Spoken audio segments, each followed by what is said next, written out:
Oké. Werkte. Ja, alles werkt. Welkom terug bij Phoenix Wright.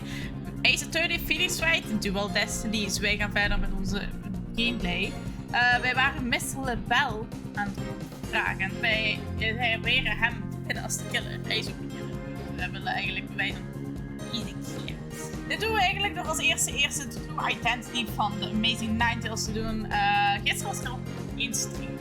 Ik bedoel, vrijdag had ik gisteren een vrijdag. Alleen, het lot besloot dat ik geen stream mocht doen. Ik stond net klaar om te streamen en ik kreeg gewoon en dingen binnengewandeld. Ik zweer, ik ga ooit een slot op die deur doen. Op mijn vrije dagen, of papier hangen met op mijn vrije dagen een afspraak te maken. Want ik vond het echt niet leuk. Ja, ik vond het echt niet leuk. Ik had echt uitgekeken om te streamen. Ik had mijn letterlijk koffie al ready voor de stream. En dan in één keer hoor je, woehoe, bezoek. En dan is het van, intern heb je zoiets van, shit. Dus ja, daarom was er gisteren geen stream. Maar vandaag zijn we weer terug met Dual Destinies. We gaan kijken of we de moord kunnen uitvullen. We waren al bij Cross Examination begonnen. Dus het was weer even nakijken wat we hebben kunnen gebruiken. Wat we niet kunnen gebruiken. Dat kunnen gebruiken. Dus ja, we gaan gewoon eigenlijk een beetje pressen op de dingen. Cross Examination en meneer Lebel hier, die we voor ons neus hier hebben, op zijn plaats zetten. We hebben ook een soort van bekakkers en the Amazing Ninetales True Identity is not meer kenbaar. Press. We gaan alles even pressen. This whole case only makes sense if the mayor is the Amazing Ninetales. And now you used his mask to create his illusion of a blocked murder. Silence. Nothing more than idle speculation. You have no evidence. Now, have you? Objection! Mr. Lebel knows what this statue originally looks like. That means he had to be in the fog chamber while it was still locked tight. Ha ha ha ha! Sorry, but I heard about the statue from Alderman QB. If you don't believe me, just ask him. Oh wait, he's dead. How? Oh, but what's that? The Alderman's dead? Ha ha ha ha ha! Looks like the joke's on you, my sweaty little friend. Apollo, do you mind if I wring his neck? Go ahead, Athena. Go ahead. Wait in line, cause I'm going first. Yeah, I guess. So then go ahead. Hey, wait in line jullie toe. Ik wil op de kant even om iemand zijn nek om te wringen. Dat lijkt me leuk, jong. Ik was ook vandaag aan het twijfelen om World of Warcraft te doen, maar ik ga dat morgen eigenlijk doen. Want ik was vandaag met een video van World of Warcraft te kijken. En ik had helemaal van, oh my god, ik heb zin om World of Warcraft te spelen. We gaan naar morgen. En vandaag gewoon lekker. Phoenix Wright. Temper. Anyway. The mayor would never admit to such utter nonsense. Hold it! Press. The only nonsense here in this court is you and your assertion. Okay. Such anger is terrible for the skin, you know. Beauty is like a flower that blooms forth from a serene heart. Excuse me? I wouldn't expect a wilder peasant like you to understand. Perhaps this fragrance will help to blossom within your bloom. Yike! Ha ha ha ha! You liked that, didn't you? Enough jabbering about blossoms and whatnot. Get on with your testimony before I slice you into the bouquet of cut flowers. Oh dear, please excuse me. As I was saying, the assertion of our wildered attorney here is utter nonsense. Okay. But if he did admire to such nonsense, perhaps...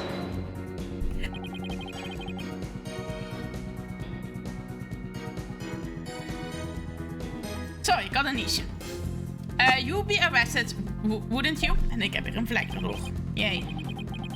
Yes, it's true. I will be Yes, it's true. I will be sacrificed upon the altar of justice, despite my innocence. Yeah, innocence itself.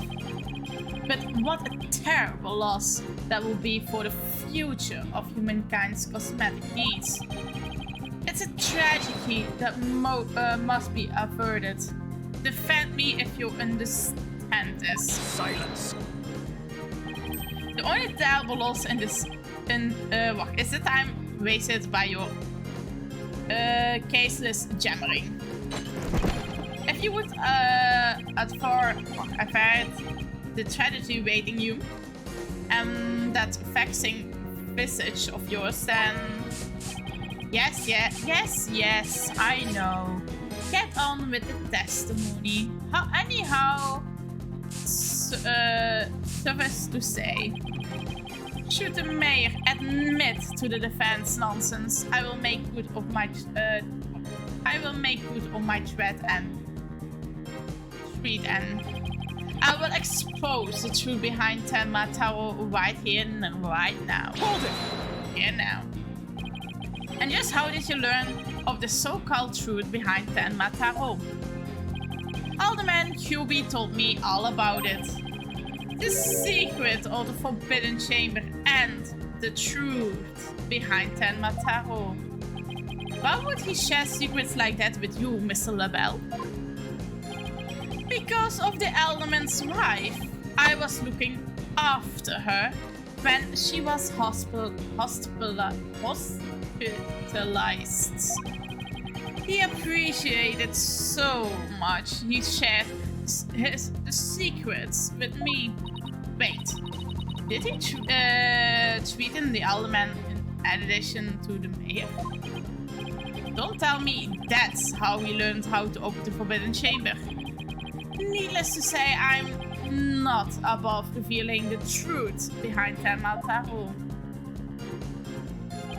And that would bring ruin upon Ninetales Vale, just as superstition said. Hold it! Press. Do not gaze upon Tenma Taro. Do not tell others if you see him. Isn't that what the village superstitions say? Exactly! Telling others what Tenma Taro looks like would reveal the truth. That's why the superstitions were written down in the first place. And ruin come to the village if you free him. Is that a warning? Is that a warning not to express the truth? Ha ha ha ha ha! Bingo! And the truth is, Tenma Taro is a great, inspiring fortune. That's what the whole Battle of Ninetales Vale is all about. Tenma Taro is a great fortune. Come to think of it. Yes. Only that is the greatest get-rich-quick chance in the universe. Grandpappy told me all about it. Said there's an amazing treasure in there. Could Tenma Taro actually be the Forbidden Chamber treasure? Oh yeah, here we go. Here we go. Telling the villagers that Tenma Taro is a terrifying yokai is what has scared them away from the Forbidden Chamber and the treasure within. That's how the treasure has been kept secret all the time. Ha ha ha ha ha! Well. It seems our ace attorney here has uncovered the truth that must not be revealed. Mayor Tenma looks like he wanted to keep the truth hidden as much as I do. Tragedy is doomed to repeat itself as long as Tenma Taro exists. That's why my secret must be protected. As long as Tenma Taro exists, huh? Mr. LaBelle, please add that statement to your testimony. Tragedy is doomed to repeat as long as Tenma Taro exists. But it doesn't exist, it's already stolen. Hold it! Maar toch even pressen. So in other words, tragedy wouldn't occur at all if there were no Tenma Taro. Yes, I suppose so, but that's wishful. Leg die telefoon neer. This is LaBelle. Yes. You don't say. As long as Tenma exists, huh? How is the mayor supposed to admit to his secret identity now? Well, we have to find a way to make him say it, or an entire case unveils. There must be a hole in the Bell's testimony somewhere. Ja, die laatste. Waar, hè? We gaan naar die laatste. As long as he exists, but he doesn't exist, because being discovered inside the Tenma statue, a plan is something suddenly leaves in the scene of a thief. Wish me luck. Objection! Hell yeah! Hell yeah! Mr. Lebel, what if Tenma Tarot no longer existed? Revealing the truth would no longer be an issue, wouldn't it? If Tenma Tarot no longer existed? What on earth are you talking about? Oh, apparently you haven't heard. Tenma Tarot no longer exists. But I guess you didn't get to do a throughout search without the key. Well, after the key was taken from you.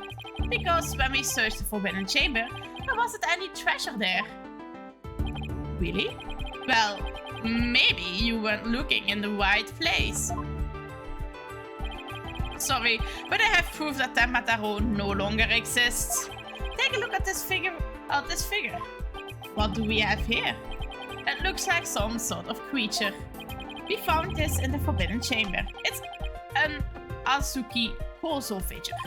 The great thief Azuki Koso used to leave them on the scene of his crimes.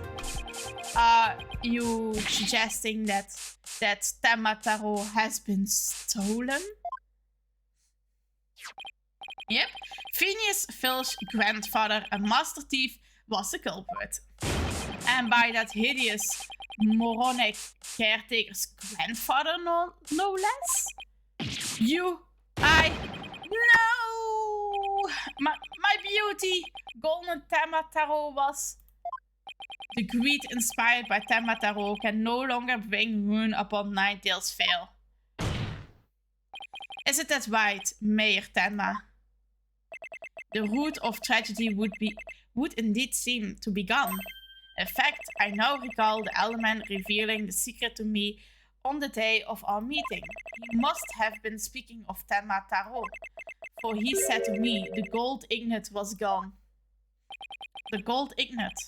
You mean the treasure that is Tenma Tarot's true form? Recall, if you will, the scroll of the Forbidden Chamber. Tenma Tarot is the yellowish object shown there. A giant gold ingot that my nomadic ancestors bestowed upon Ninetales Vale. In return for that gold my ancestors did received from Ninetales Vale, land that would become Tenma Town. With drift the villagers met with greed did that great fortune. Bitter was their greed-fueled battle. It was as if they were possessed. My ancestors' gold became as a curse upon their village, a curse of ruin. This is what the yokai Tenma Tarot came to be. So Tenma Tarot and the village superstitions were merely fairy tales to scare people away. Fairy tale or not, Tenma Tarot made quite a mess of things. Yes, indeed, for there is no greater monster than a mortal man's lust for gold. Well, you know what they say, the love of money is the root of all evil. My ancestors did bring a terrible thing here to Ninetales Vale, a thing so terrible that Tenma Tarot, a monster just as terrible, had to be created to keep it a secret. Yet we have naught but love for the little village, to which we owe our very existence. Tenma Town would never seek to take over Ninetales Vale in a merge. Oh my, that was quite a shocking lesson in history. Mr. Mayor, now that we know Tenma Tarot no longer exists, are you ready to admit your secret? You are the amazing Ninetales, are you? Oh, no! Don't do it! Please! No! Labelle is op zijn plaats gezet, jong. Be gone, you demented demon. Nou, where was I? The Golden Lord of Yokai, the amazing Ninetales, is indeed me. Ha ha ha! Ha ha ha ha! Ha ha ha! Ha ha ha ha! And that means Jinxie. Yes. The man wearing the mayor's clothes, who you saw collapse in the Fox chamber, was he wearing the amazing Ninetales mask? That's what made me think it was Papa. He said he was going to reveal his secret identity to Alderman's QB that day, so I really wasn't Papa I saw. So it really wasn't Papa I saw there, was it? It was Florent's ID from the start. He had advertised me to reveal my secret identity to the Alderman. Jeez, Rube Goldberg machines have less elaborate setups than Labelle's scheme. You may rest easy now, little Jinxie. That monster's description is told. Ha ha ha ha ha! The future facts behind this case have finally come to light. Mayor Temma did not kill Alderman QB, but Florent Labelle did. How dare you, peasants! No!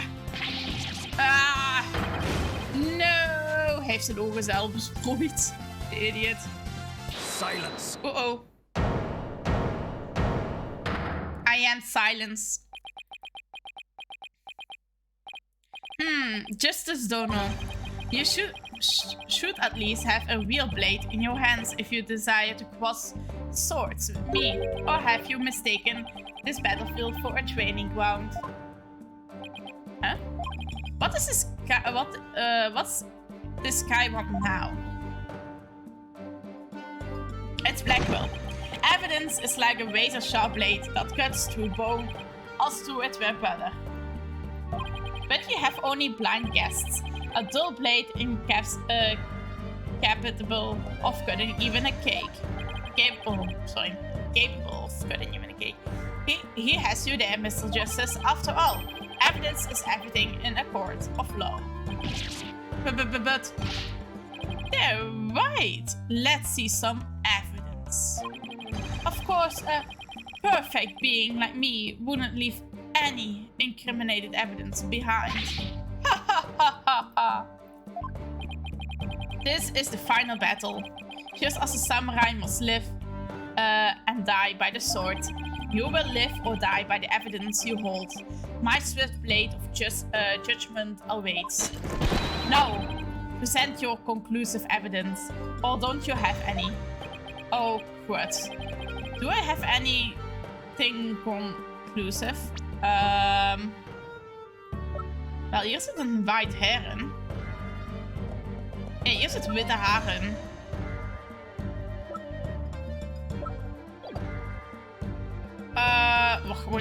Just because I feel safer with it, we gonna save.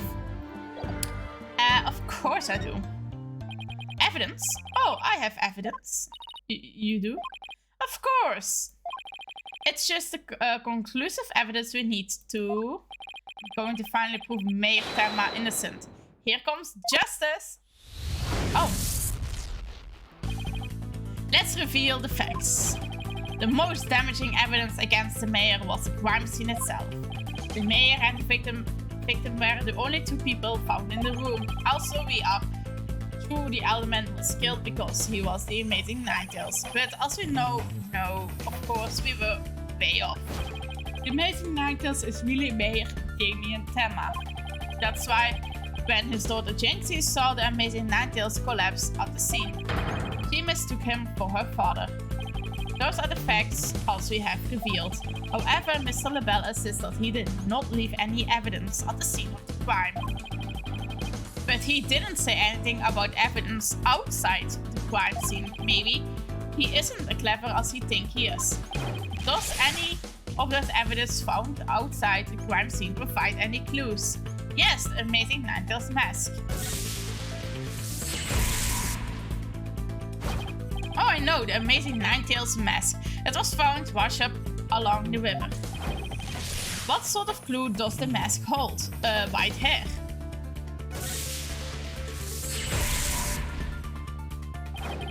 And what about the hair left in the mask? Who does it belong to? To Florent Labelle.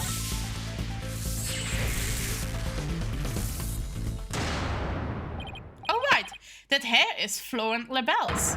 Yes, now that is what I call a conclusive evidence. Get him, Justice, get him. Kijk die blik, hè. Dat is de blik van I got you. Well, Mr. Justice, do you have any conclusive evidence to present to this court? Of course I do. Observe this mask, if you will. That mask? How is that conclusive evidence? It's not the mask itself, but the white hair inside it.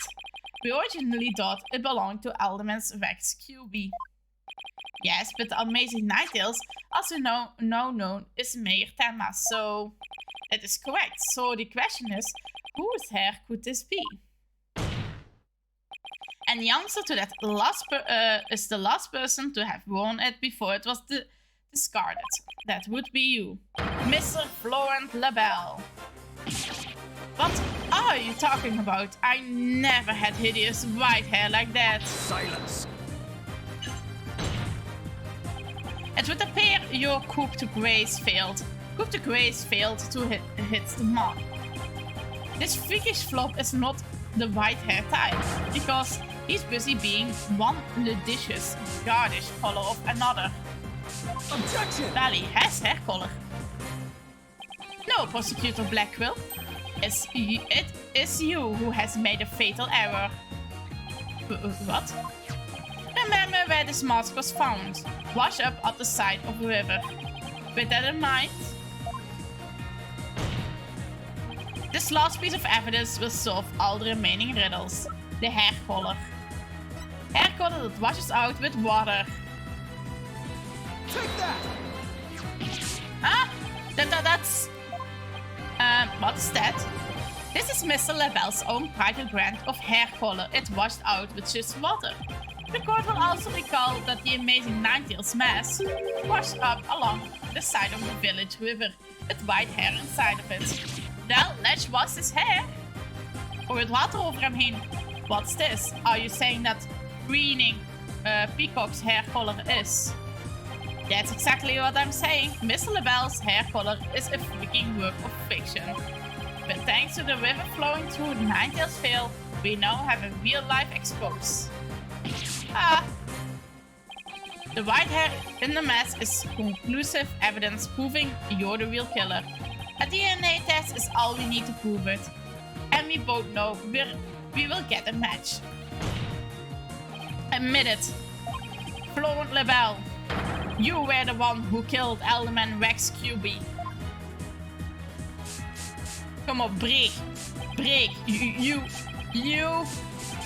peasant. How dare you? Ah! Oké, dat gaat me iets te snel, maar hij is helemaal aan het gaan. We got him. My make-up!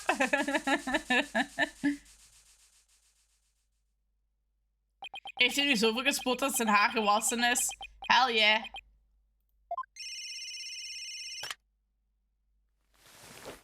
Hello, this is Labelle. What? The project is off? This is Labelle. The sponsors have pulled out? Labelle speaking. I'm fired? You mean I'm no longer Mayor Stemmas as aide? Hello, this is Labelle. What? There's a stratospheric damages claim against me? $100 million?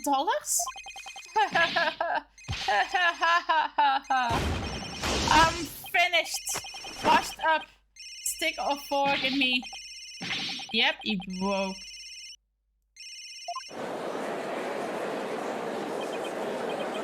This is preposterous. I, Simon Blackwell, defeated. Order in the court. Wel, Blackwell, dat was een hele mooie fight, but you lost. Well, this is quite the unexpected outcome. I was handed to you, Mr. Justice. You really turned this case on the head, just like the other lawyer, Phoenix Wright. Hahaha. Wait, was it a compliment, Wright? Prosecutor Blackwell, what have you done with Florent LaBelle? The faced man has withered like a flower without water. One of the officers is currently tending to him with a sprinkler.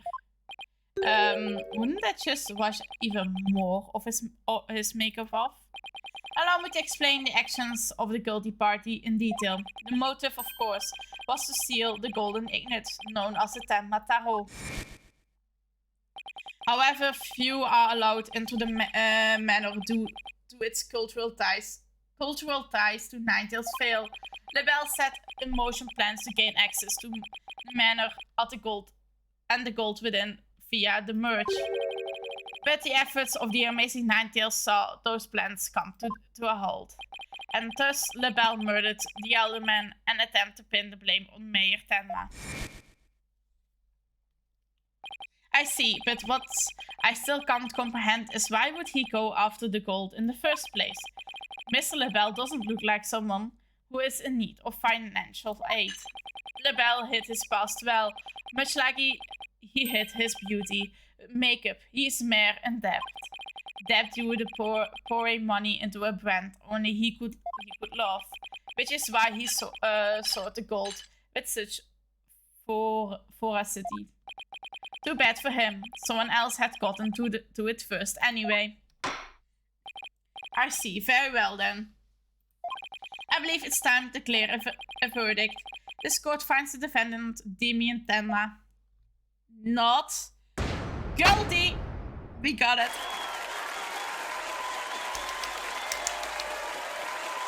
We won.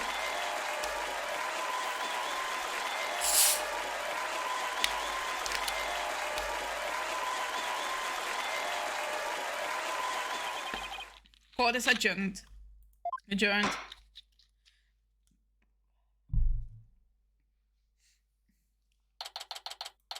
April the 19th, 1:22 p.m. District Court.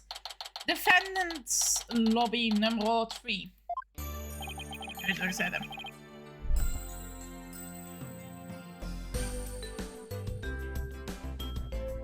Okay. That was some serious good lawyering, Apollo. Even I didn't see that coming. Haha, just got lucky, I guess. You banished Tenma Tarot from Ninetales Vale like you were some kind of exorcist. There's still one thing I don't understand. How come Mr. LaBelle didn't kill Mayor Tenma too? He could have set it up so that the mayor murdered the alderman, then died from a counterattack. That would have removed at least one possible fly from the ointment. I was wondering about that too, but I have a hunch LaBelle was biding his time. He was planning on exposing the amazing Ninetales true identity himself. But why? Because the mayor was the amazing Ninetales. Had LaBelle succeed in farming Mayor Tenma for the Alderman's murder, the vessel's popularity would have plummeted once his identity was revealed. Oh, I get it.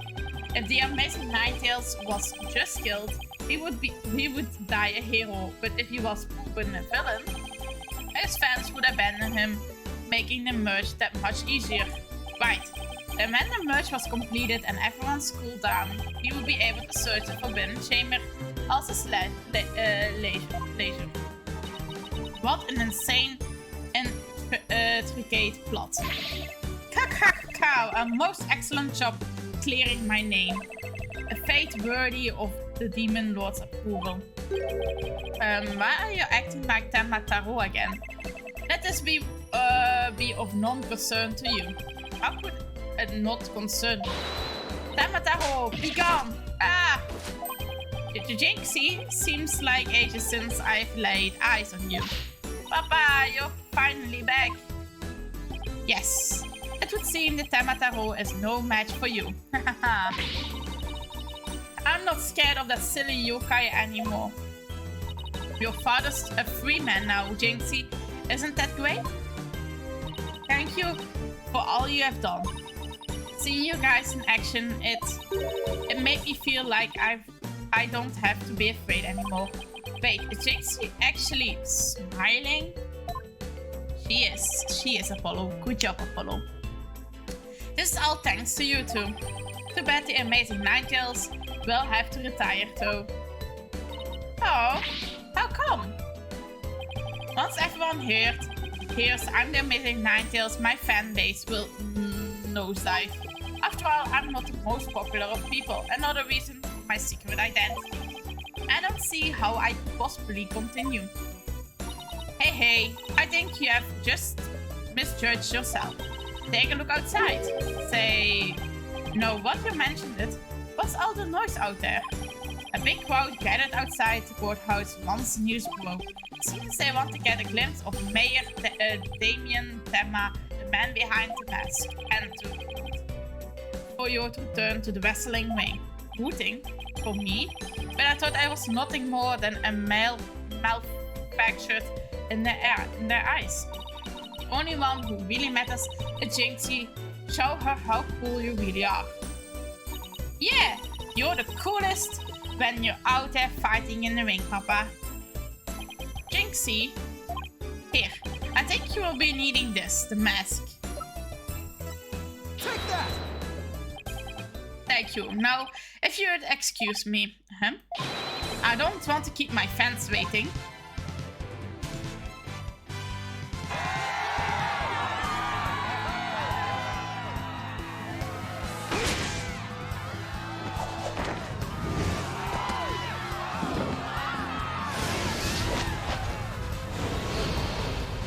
Ninetales fail forever!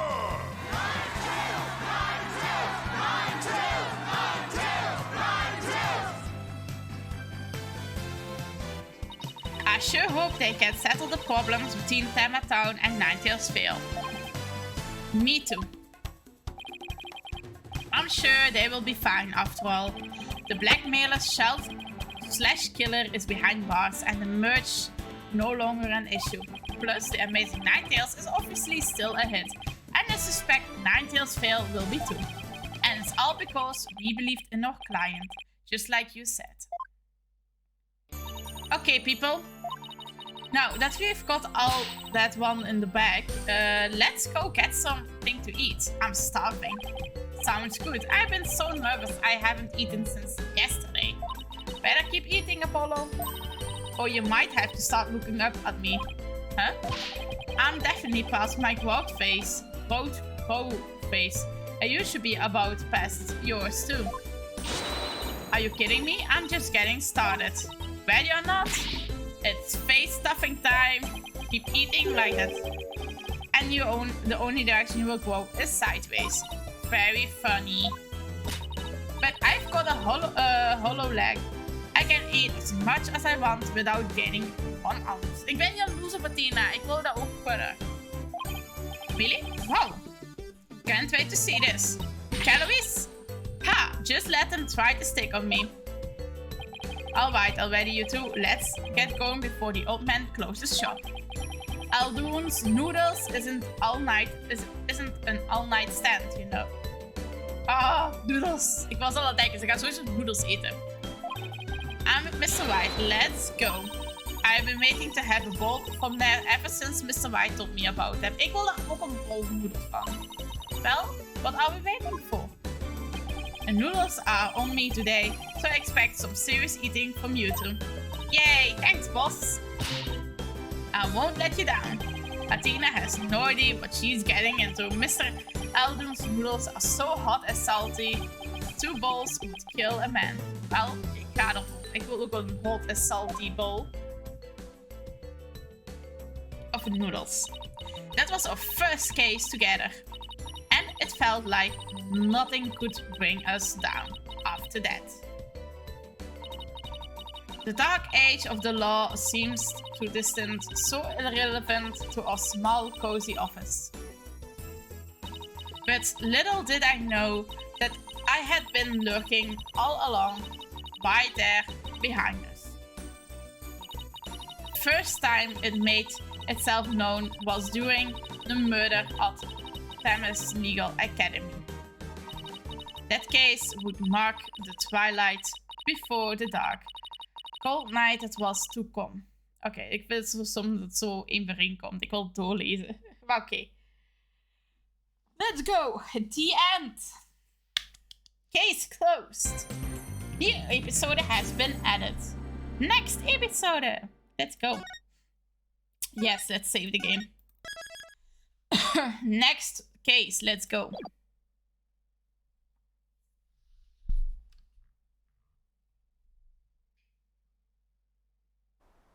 Themis Legal Academy, a prestigious high school with alumni in the highest echelons of the legal world.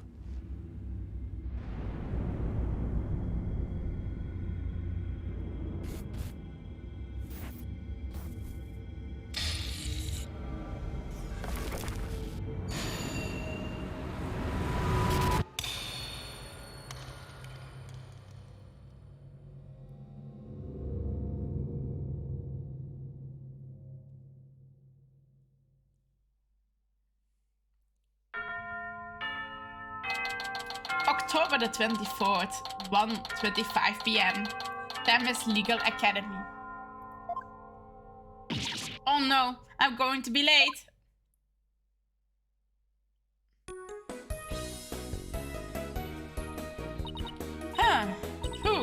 Phew, finally. So this is the illustrious Themis Legal Academy. This is the place where many distinguished lawyers and prosecutors got their start. Okay. When news spreads that Mr. Wright had gotten his attorney's badge back, he received a call from the school asking him to pay a visit. Mr. Wright brought us along hoping he would learn something from the experience. No, I had to go and blow it by getting here 30 minutes late. Tina, hoe kun je 30 minuten te laat zijn? At least it's not an all business today. After all, today is their school festival. October the 24th, 1:29 p.m. Themis Legal Academy, first floor hallway. Wow, this place has school festival written all over it. Literally.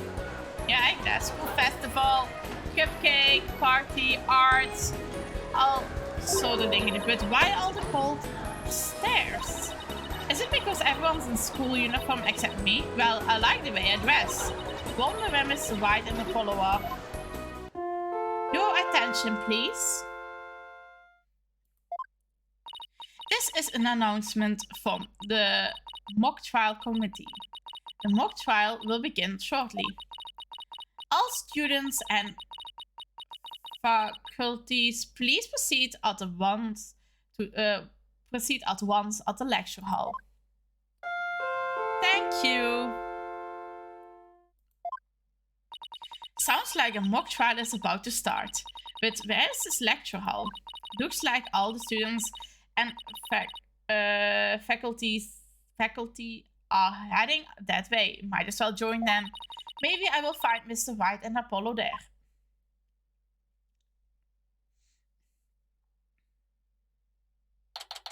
Fancy classroom.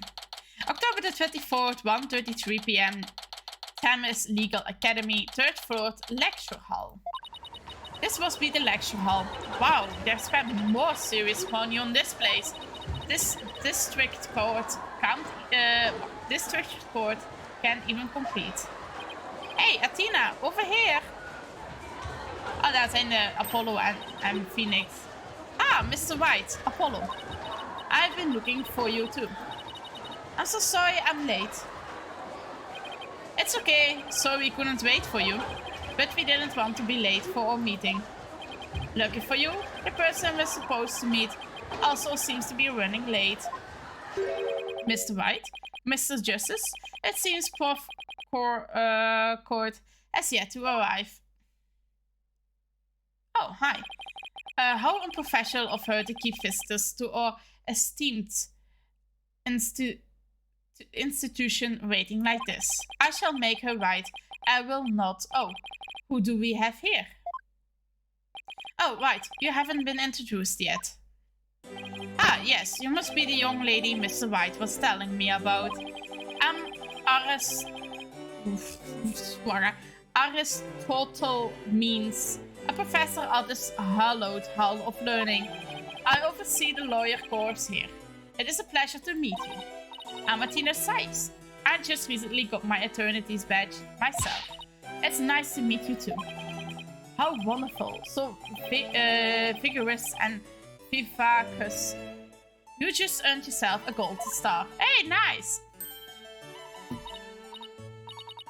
Oh, thanks! That big smile of his is kinda scary though. Yep. Looks like the mock trial's about to begin. What are we going to do about our meeting? Oh, speaking of the mock trial, do either of you know what it's about? Oh, but I thought we had sent a pamphlet to your office. Right, the pamphlet. Whatever happened to that? You won't be seeing it again. Choose to use it for an old whip it up and restore it trick. Unfortunately, it didn't work as advertised. Oh, goddammit. Well, it seems I had better explain the situation then. Well, kids, what will you, Mr. White? Kids, they destroy stuff. Thank you, Professor. Okay, let's speak. Now, does anyone have any questions? I do, Professor. Could you tell me all about your school? What an excellent question. Here's a golden star for asking. Our academy has 3 courses to choose from. Sorry, 3 courses to choose. Students seeking to be a lawyer take the lawyer course. Likewise, budding prosecutors take the prosecutor's course. And future judges the judge course. Wow, you have everything here for someone who wants to seriously pursue a career in law. Yes, well, that's what makes our school special, and today even more so. After all, we are to be treated to a lecture by a legendary attorney, Phoenix Wright. Can't wait to hear all about his return to the legal profession. You're giving a lecture, Mr. White? But you're not even a professor. Hahaha. Yeah, well, I'm just giving them what they want. Today's plans. Did you even know you were meant to be given a lecture here today? Yeah, sort of. But it came early because I was supposed to have a meeting with the head of the judge course, Constance Court. It's been a whirlwind of a morning. Let's leave it at that, okay? Professor Court, she is a wonderful instructor, but quite punctual. Oh, so that's who's late. Who, from what I've heard, or esteemed Mr. White here, is scheduled to hold a training seminar tomorrow, in addition to today's lecture. Training seminar for lawyers? What exactly does that involve? Why, it involves the very skills that make a lawyer a lawyer. The arm angle when shouting objection, the proper way to strike the podium. Wauw, die smile is toch zo eng, hè? Die smile gewoon. How to protect one's voice, and most importantly, how to bluff your way to victory. Who's exactly do you want me to teach stuff like that to again? What a wonderful question. You just earned yourself a golden star. The great honor of taking a seminar by a famous lawyer and a famous prosecutor. This is what is at stake in this mock trial, the crown jewel of a school festival. The mock trial. The mock trial in question is a prestigious event that every student aspires to win. The top student in the lawyer course and the top student of the prosecutor course face off in the simulated court case set in the very school. As for the case itself, we select the best script written by a judge course student and base our case on that. Oh, and one-on-one battle. How thrilling. So, if the student studying to be a lawyer wins, they got to take my training seminar. But what if the other student wins? I'm not a prosecutor, so there's no cause for alarm. We have a famous prosecutor already for just such a case. But exactly who is it? Well, that is a special surprise. Famous prosecutor. No, it can't be. Of het is Blackwell, of het is onze goede vriend van de andere games die we in deze game nog niet hebben gezien.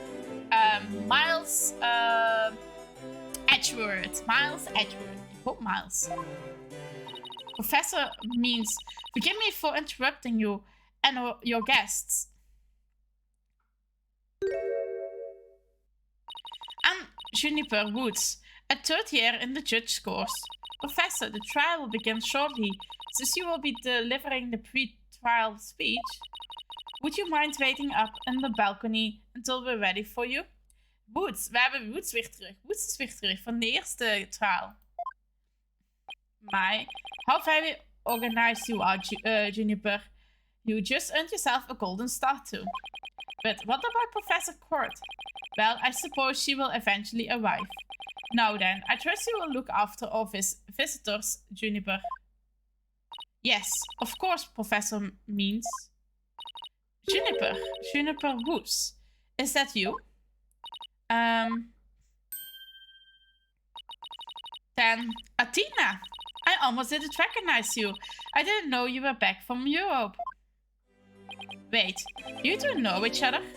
No, that's a coincidence. Wel, we zijn dus voor die eerste trial. We've known each other since we were kids. We're like best friends, right, Junie? Yes. Well, we lived close to each other, so we used to play in the forest together. Yeah, like a lot. Why wouldn't she look at me? I guess I shouldn't be surprised since we haven't seen each other in a long time. Anyway, we're supposed to go wait in the waiting room, right? Not that I wouldn't mind taking in mock trial you're putting on today. Unfortunately, the mock trial is only for the students and faculty. Okay, there's one seat reserved for Mr. Wright, but no other exemptions are allowed.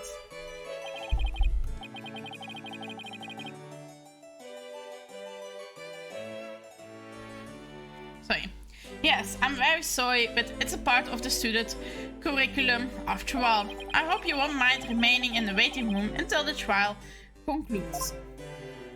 Oh, that's too bad. I was hoping to learn something new today. I'll tell you what, Apollo. Why don't you take my place? What? Really? Sure. Besides, I would like to meet with Prof. Court as soon as she gets here. Oh, no fair. I want to see the mock trial too. Sorry, I'm going to let Apollo pull what little rank he has. If it's okay with Prof. Means. But of course, Mr. Wright, if that is what you wish. It's settled then. We will expect a full and detailed report, Apollo, so pay attention. Being the new kid sure stinks. If you would please follow me, I will escort you down to the waiting room on the first floor. October the 23rd, 2:15 p.m. Thames Legal Academy. First floor waiting room. Still no Professor Court. It's been over 30 minutes and Mr. Wright's snoozing away on the sofa. Poor Mr. Wright. This is so boring. I should have hid in the lecture hall as spied on the mock trial. Eek! What was that?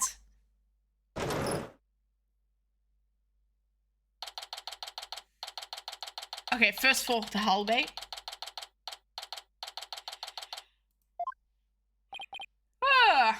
Oh wel, dat was juist het moment, Felix wil zoeken het gapen. Athena, I couldn't sworn I just heard something fall down and break. If you go running now, I will think it was you. Well, it wasn't me. I think it come from somewhere outside. Oh, well, we better go and have a look. Seeing as everyone else is in the lecture hall. Okay.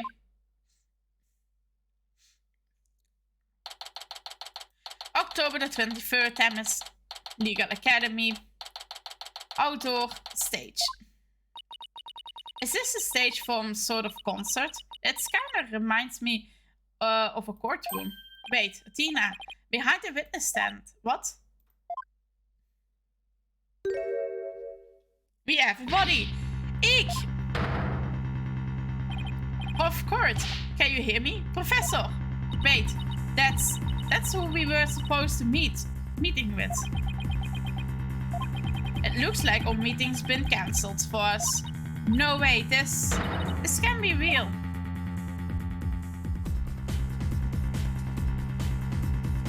Call 911. I called the police. They should be here soon. I will go tell everyone in the lecture hall too. No, wait. They will find out soon enough once the police get there. Let's do our own crime scene investigation before it gets too crowded around here. Huh? Are we even allowed to do that? It's no big deal, as long as we leave it exactly like we found it. Plus, no, never mind. Anyway, we should look around while the scene's still fresh. But, okay, you're the boss. Okay, let's examine stuff. Wel, als eerste wil ik misschien de body bekijken, ja. Oké, wat hebben we hier? We should start by studying the body. I wonder what's the best angle for this. Ja, hier, deze angle. I guess I really do have to examine the body. Well, I guess we better get used to stuff like this if I want to be a full-fledged lawyer. Oké, we hebben eerst de handen zijn helemaal vastgebonden geweest. Notice anything strange about the body? Take a deep breath and take a good look. Well, now that you mentioned it, there's no blood around it. Yet the victim's body is cold and rigor mortis has already started to dissipate. It will appear that quite some time has passed since Professor Court has murdered. Thing is, the quad was packed with students up until the start of the mock trial. Wait, then doesn't that mean she was killed at a different location? Oh, I know, the killer moved the body here while everyone was at the lecture hall. That's a definite possibility. Notice anything else? Her arms are raised over her head, and now dark bruises around her wrist. Yeah, the professor was probably tied up with something. Eventually, her wrists were unbound, and as she reached up to stretch, she was killed. Actually, I'm not so sure about this theory. Well, there's no exactly a lot to go on. We hebben hier een boekje. What do we have here? A book. I'm guessing it fell out of her chest pocket. Wait, what if it is her diary? That's the most private thing a girl has, true. But considering the situation at hand, my apologies to the late Prof. Court. No, don't! Looks more like a planner than a diary. Oh, mijn neus is weer irritant. Dat doe elke keer als ik iets van leesgeven heb, dan heb ik zo een hele irritante neus.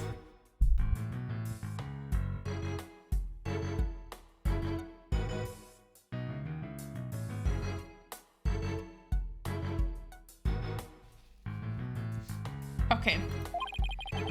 Even every page seems to have the same word marked printed on it at that. Okay, routine report. Need to speak with Hugh O'Connor. 23rd. Meet with Hugh about the report yesterday. Important. The 24th. We have to mock trial, finding information, and at 1 p.m. meet with Mr. Wright about the training seminar. Okay. And then was it the festival begins? Okay. F page seems to have the same word mark printed on it at that. It still think a girl deserves her privacy, but this may help us solve the case. Nice. Okay, we hebben natuurlijk ook nog de wond. That's an arrow stuck in her side. Gunshot wound and stab wound are pretty common, but arrow wounds? This is a homicide anyway you slice it. In other words, we have a murder on our hands. A murder? Here? So that makes his arrow the murder weapon. Well, that and the bow that shot it. Right. But where would the killer have shoot it from? The stage is a sea of obstructions. I'm not no expert of archery, but it can be easy to hit a target with this much stuff around. Would it be possible to kill someone by stabbing them with an arrow? I'm not sure. Guess we better do something more investigating before jumping to conclusions. Okay. I think that's about all we go to find out from the body for now. Nice work, Athena. Your face only turned 5 shades of pale. I was expecting 50. 50 shades. We should probably take a picture of the crime scene just in case. Okay, I'm on it. Say cheese! Cheese? And I thought I was the one with the twisted sense of humor. I think that should do it. Alright, let's take a better look around the area while we wait for the police to arrive. The pile of rubbish sticked out like a sore thumb. Look like broken pottery or plaster. Maybe this is the source of that noise we heard. There were supposedly 2 statues on the stage. I seem to recall hearing that food from the Fine Art Club had made them. There were 2? That was thing. Sorry. Then that thing over here is the remains of the other statue. Guess could be related to the case. Let's take a closer look. There's something buried in the rubble. The Thames Herald. Wait, we shouldn't disturb that. Let's just read what we can. Pending declaration of love, Rocks campus. Okay. Final act untoward love triangle centered on campus. She-devil Juniper Woods. Level-headed lawyer course.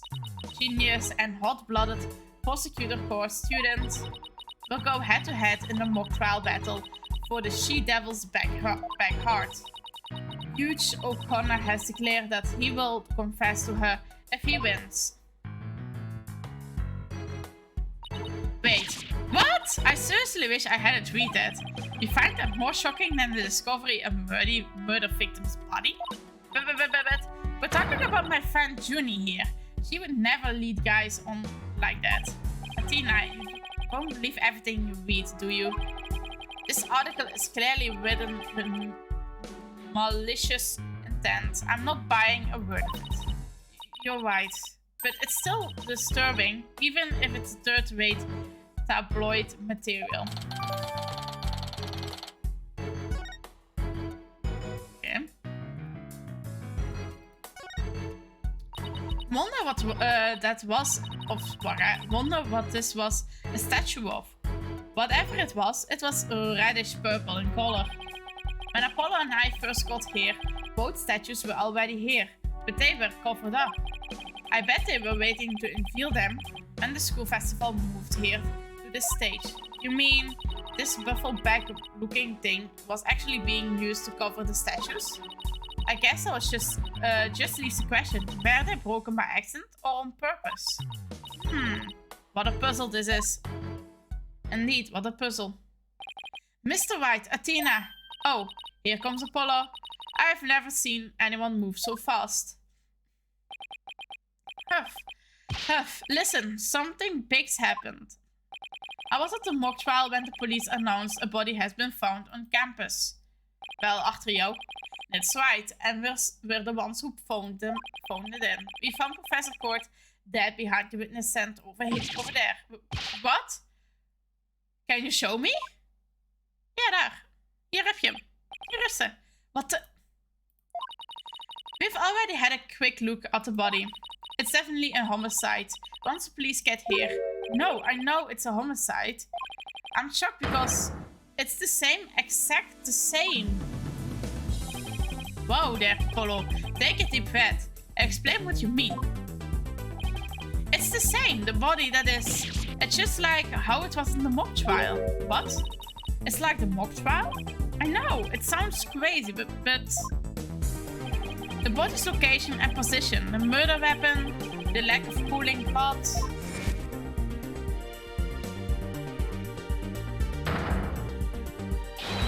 It was exactly like the mock trial.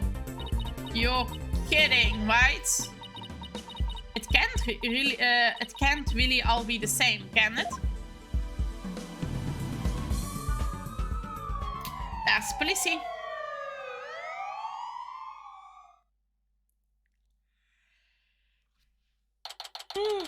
Sorry. Thames Legal Academy. Search for lecture room. Lecture hall, sorry. The whole school's in an uproar. There won't be any more classes today. Murder on campus. That's the last thing I expected at the legal academy. I will go tell Prof means what we observed when we discovered the body. You two wait here until you have spoken with the police. Yes, boss. I can't believe this is happening. I can't believe we have to wait around here. I can't stay still at times like these. I hope Junie hasn't fainted from the shock of this whole thing. Ha! Tina. Athena. There you are. Junie, I am glad to see you. I was worried about that. Don't worry about me. I'm a student council president. After all, I need to be strong. Student council president? Wow, I'm impressed. She really changed. She used to be kind of sickly and shy. Juniper, was it? You mind if you ask you a few questions? Yeah, we're stuck here anyway for the police. And there is really not much to do. Sure, what would you like to know? I haven't seen you in ages, Junie. What's it been, 7 years or so? Yes. I remember how you were always there for me, Athena. Maybe it's just me, but I wanted to ask you why you seem so distant. Remember how you used to call me Tina? I like it better that way. I feel like we were sisters, you know.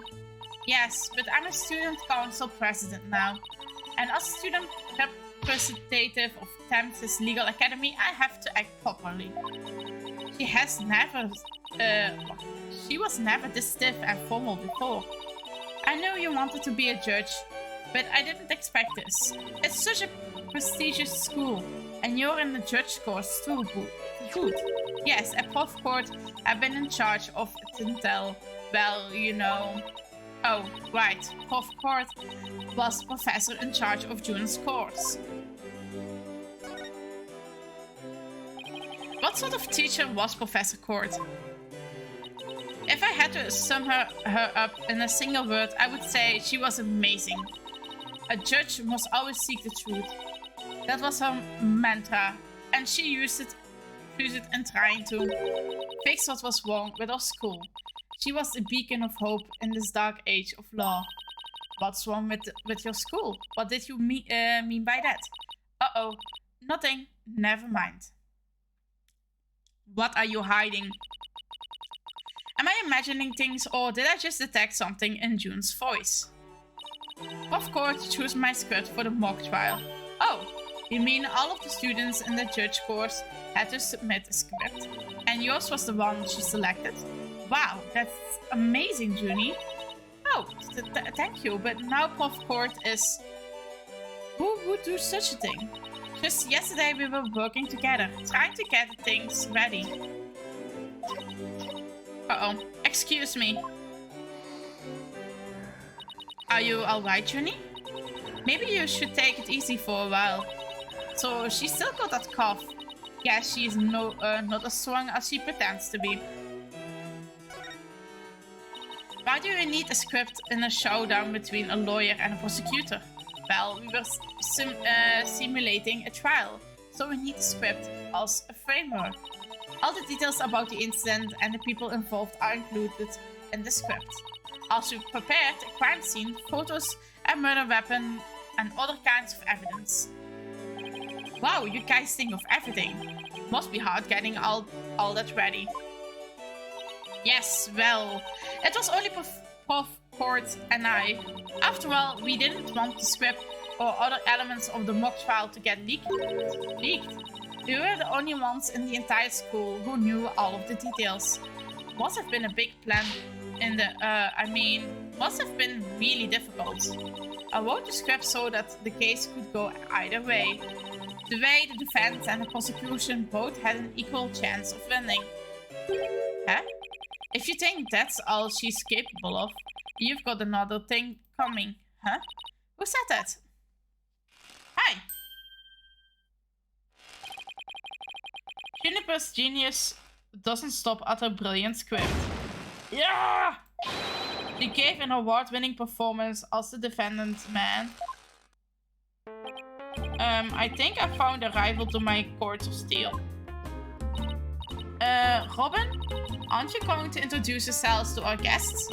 As student council president, I won't have you treating them rudely. Huh? You're right. I heard Mr. Wright was bringing a couple of guests with him. That would be you two, Apollo Justice and Athena Sykes. Yep, I'm Athena Sykes.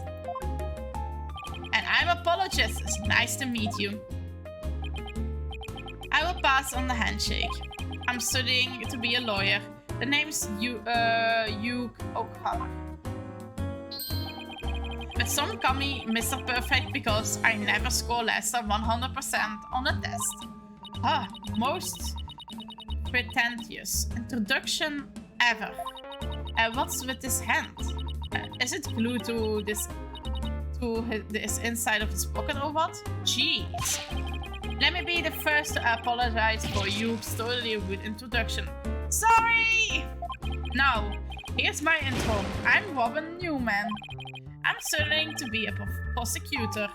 Like the really cool kind that nails the bad guys. No! Where's sincerity? So he makes pottery too. And what's that vase-like contraption for? Junie sure has made some unusual friends. These two were the lawyer and the prosecutor in today's mock trial. And even though I wrote the script, I also played the part of the defendant. Final act, and torrid love triangle centered on campus She-Devil Juniper Woods. Level-headed lawyer course genius and hot-blooded prosecutor course student will go head-to-head in a mock trial battle for the She-Devil's black heart. Wait, these two are the guys who supposedly have a thing for Junie? Ha!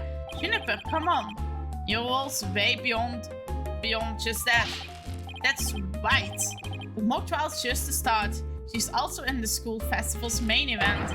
Live on stage, Juniper Woods, and the crowd goes bananas. Woo!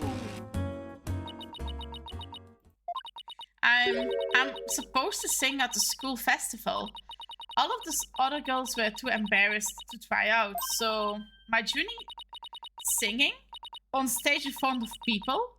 Wow, she really has changed. Okay, your performance. I was responsible for making everyone's stage costumes. Ooh, nice costume. Loose, glowing through fabric, make glow from inside. Ooh. Make glow from inside, nice. And this is what I will be wearing. That's amazing, Junie. But then again, you were always good at that kind of thing.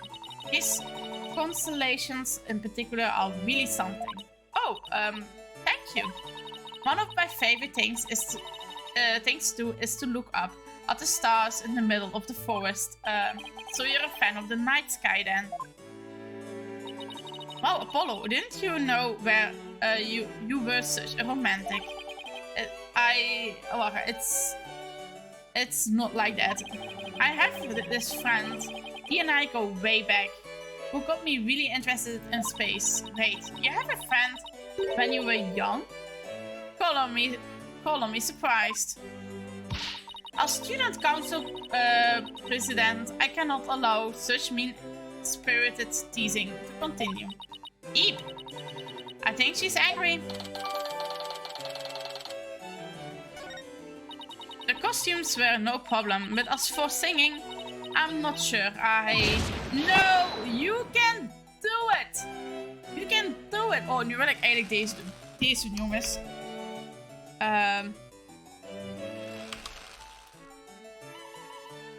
Ik wil dit doen. Normaal moet hij er nog zijn, ja. So just do it! Make your dreams come true! Just do it! Do it! That's right. And anyone who says otherwise, you will have to answer to me. It's like an chivalrous love triangle. A damsel in distress and 2 knights in shining armor. Maybe that Thomas Harold article wasn't too far from the truth. Speaking of the latest news, I wonder how the mock trial turned out. So, who won? So, how did the mock trial end? We were just about to reach a verdict when the police arrived. Now we will never know who it would have turned out. I guess that's what happens when there's a real murder doing a fake murder trial. In the end, right before the verdict, talk people bad timing. Yeah. Talk about a bad timing, yeah. It was this close. I was this close, man. I bet I would have won. But I bet the defense wasn't doing too badly either, right? Well, we'll settle this some other time, and I assure you I will win when that time comes. Like, I'm gonna let that happen. I don't think so. I hope they don't end up hurting each other. Oh, don't worry, the 3 of us have been good friends since we enrolled here. We even have proof of our friendship. Proof? Like physical evidence proof? Yes, we're studying for a career in law, and in the legal world, evidence is everything. Yeah! As long as our friendship lasts, you can bet we'll be carrying them around.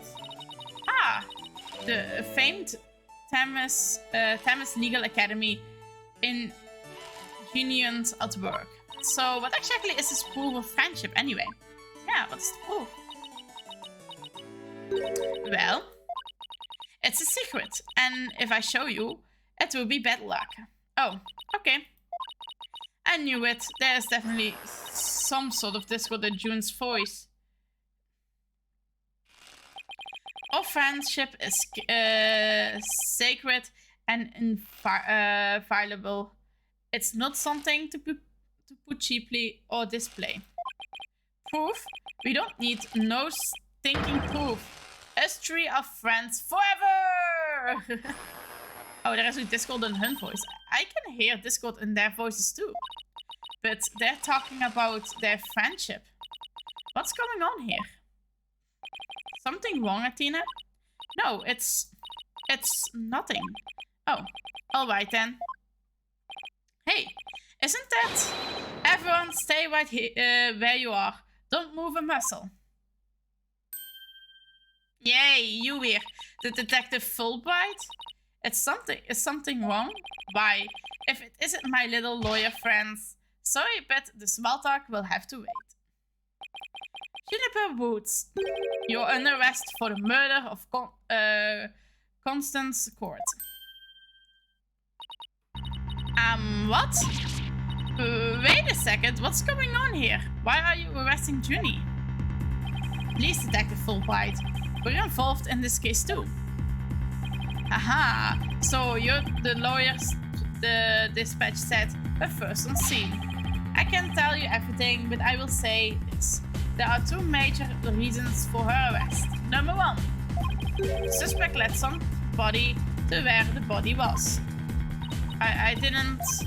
Number 2, the crime scene is exactly how the suspect portrayed in her script, but we can arrest her on just those grounds. True, but there's more.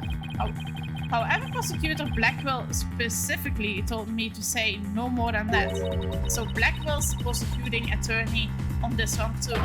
Detective Fulbright, we found this in suspect's pocket.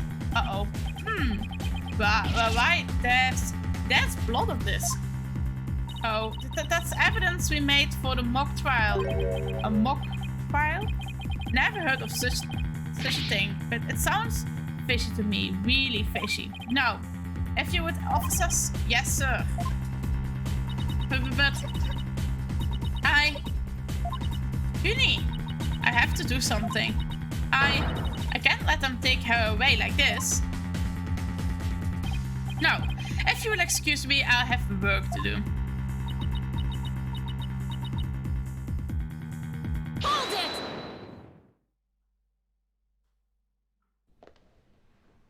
Hold it! I refuse to believe that she's the killer! Junie! I've decided. I'm going to defend you. I'll fight with everything I've got. Aww. Lena. Junie, it's good to hear you say that name again. Aww. Hate to interrupt your bonding time, but aren't you rather new to all this? You're barely even a lawyer. Well, I don't have much experience, and I may need Apollo and Mr. Wright's help at times. But nobody believes in Junie as much as I do. I will help you too, Juniper. There's no way you murdered your professor. Lena, Apollo, thank you both. I'm counting on you. We've got your back, Junie. Yes, things worked out after all. Now that you have your lawyers, Mr. Woods, it's time for us to head back to the station. I can't believe Junie's been arrested for murder, and I can't believe I accepted her case without asking Mr. Wright. Take a deep breath and relax, Athena. I'm here to help with whatever you need. So let's get right on the case. Right. Hey, I won't have this case left in the hands of frightened amateurs. If anyone's going to solve this case, it will be me. Time to investigate. Wow, that smirk little... He hasn't even finished law school. Yoke! That was totally rude. And you're not the only one on this case, man. I'm in too big time. Juniper Woods. I'm gonna... En de rest kan ik niet meer lezen. No, that those two are gone. Let's get back to what I was talking about in front of the stage. About the mock trial. That is... Alright. You said the victim's location, position, and so on were just like in the script? Exactly. But without the script or any props, it's kind of hard to explain. Perhaps I could help. Huh? Hair forehead? Prosecutor Gavin? What are you doing here? Oh yeah, he's from the Justice game. You two seem to know each other. Is someone going to introduce me? Why, I do believe we have a fresh face here. Greetings, Fraulein. I'm Clavier Gavin. Some know me as a prosecutor, but I'm most famous for my former rock band. We were quite popular, you know, but regrettable. The band went kaput. Perhaps you've heard of us, the Graveners. I was the lead vocalist. Never heard of your band. Then again, I was out of the country till only recently. But can I get your autograph? Lol. You just met him like 3 seconds ago and you want his autograph? Yeah, all neat. Forgive me, Fraulein, but I've retired from the music biz. But I would be happy to offer my autograph as a rockstar prosecutor. The Clavier Gavin. Oh, okay. That one then. She's a lively one. Huh? Hair forehead? Didn't know she was your type. She is the newest member of Wright at Anything Agency, that's all. Nice to meet you. I'm Athena Sykes. A pleasure to meet you, too, Athena Sykes. Now that the intros are out of the way, I'm sure you have some questions for me. Yeah, have forehead? Okay. What are you doing here? So, what are you doing here, Prosecutor Gavin? I'm here for the same reason as your boss, to give a lecture and a training seminar. So he's the famous prosecutor they invited. Ah, I got so nice, I got so Edgeworth. And I have another crucial role to play. The Graveneers are getting back together for a one-time special performance. Even though you guys disbanded, which was a shame by the way, really. Yeah, I know how much you adored of music here, Forehead. Anyway, I studied abroad in Germany to get my badge early, but I did gratitude from here. Wait, so the performance Junie mentioned? I see you've already heard about that. One student representative was selected to sing with us on stage. And the stage was supposed to look like this tomorrow. Oh wow, heb je een prosecutor en Mr. Wright. Waarom die rode en die blauwe dingen? Two big banners and a pair of wicked statues. That is just an illustration, but it's not half bad. Wicked statues, wait, are those supposed to be you and Mr. White? Bingo, 409. And they were so big and magnificent too. What a terrible waste. But the worst part of this whole thing is, my long-awaited reunion with my mentor never came to pass. Wait, don't tell me your mentor was... Of course, she was the one who taught me how to think about the law. So, Constance Court was your professor here at the academy. She may have taught the judge course, but she had a huge impact on me. She was found to say, the end is only justified through the proper means. She wouldn't tolerate dishonesty and always rather what was right beyond all else. I can feel Prosecutor Kevin's sadness. Oh no, I think I'm gonna cry. Athena, are you tearing up? So I can't blame you. Prosecutor Kevin owns a lot of who he is to court. Exactly. So as you can see, we are both joined in purpose, so to speak, yeah. Now, let's walk this place hard. Huh? I don't follow. Let's walk what? Forget already, her forehead. I said I would help you explain the mock trial. We're going to reprise it right here in the lecture hall. I might help us catch her killer.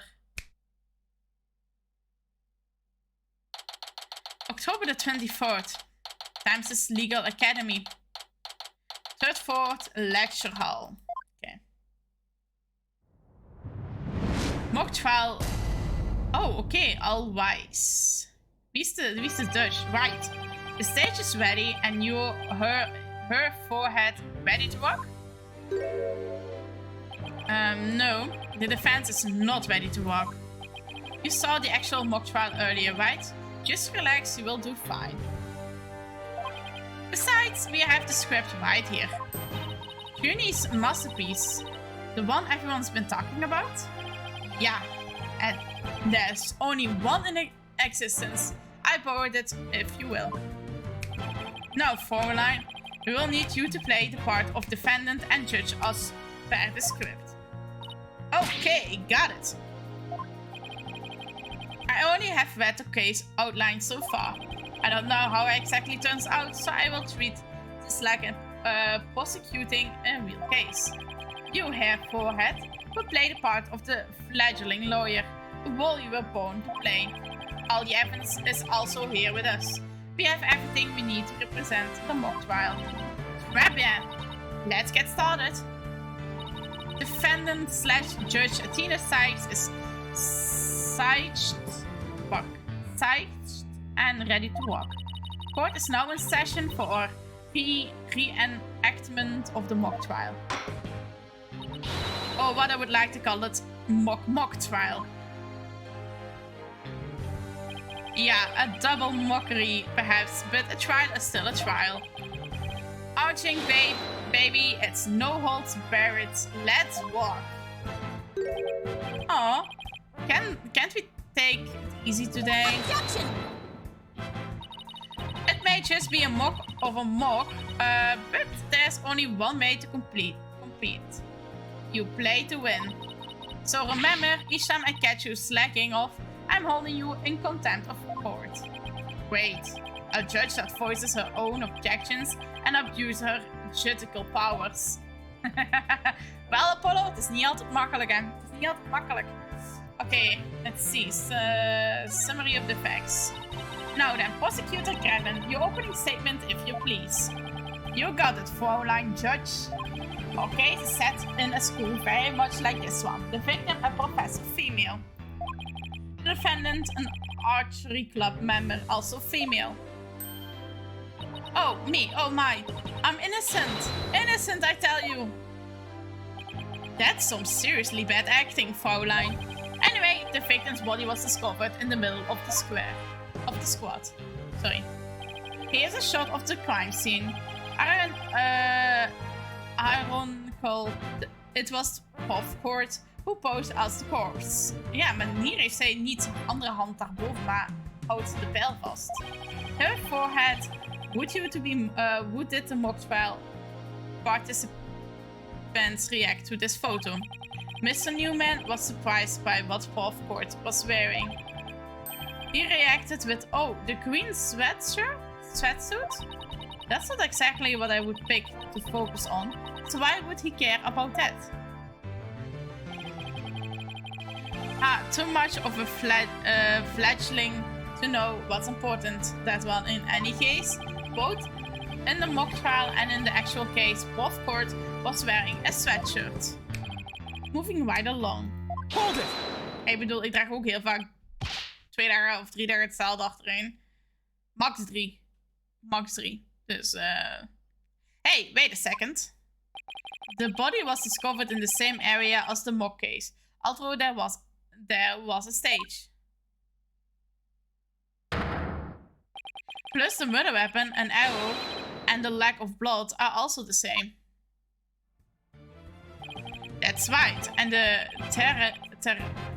terrain lies the significance of the mock trial. So let's keep rocking it hard, just like that. Defense argument. Let's go. Before the crime occurred, the defendant was to meet with the victim in the quad. Okay. Admit. Let's see here. When I arrived at our meeting place, I found a professor with an arrow in her stomach. But it wasn't me. I didn't kill her. You don't have to ham it up like that, Athena.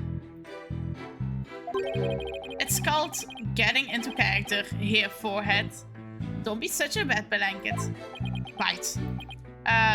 Let's see. Oh yeah, then Huge said... A frail could use her bare hands to stab her professor with an arrow? I don't think so. At the time of the murder, a male student was seen holding a bow in the archery club room, which has a clever view of the quad. Okay. He shot the arrow into the victim before my client ever got there. Hij staat al zo heel serieus. 9-9 here, forehead. That finer swagger does not suit you in the least. Order! Order! Order! Especially you, Mr. Justice. Me? But I was just trying to get into it like Mr. Euro Rocker said. Okay. So, the victim was shot from the archery club room before the meeting ever took place. Hence, the defendant could not be the killer. That seems to be the defense assertion. Prosecutor Grevin, do you have any objections? The autopsy report notes that the edges of the victim's wounds were unusually ragged. Could such physical trauma possibly result from an arrow shot from a bow? 9. I believe the victim was impaled with the arrow by hand. Post-mortem. In short, the real murder weapon was not the arrow at all. When Robin was prosecutor, he had a tough time determining the real murder weapon. Well, he's just a student, a warm-up act, while I am the real deal, the headliner, so to speak. The true murder weapon was most likely the... Owl? Okay, that was left in the art room.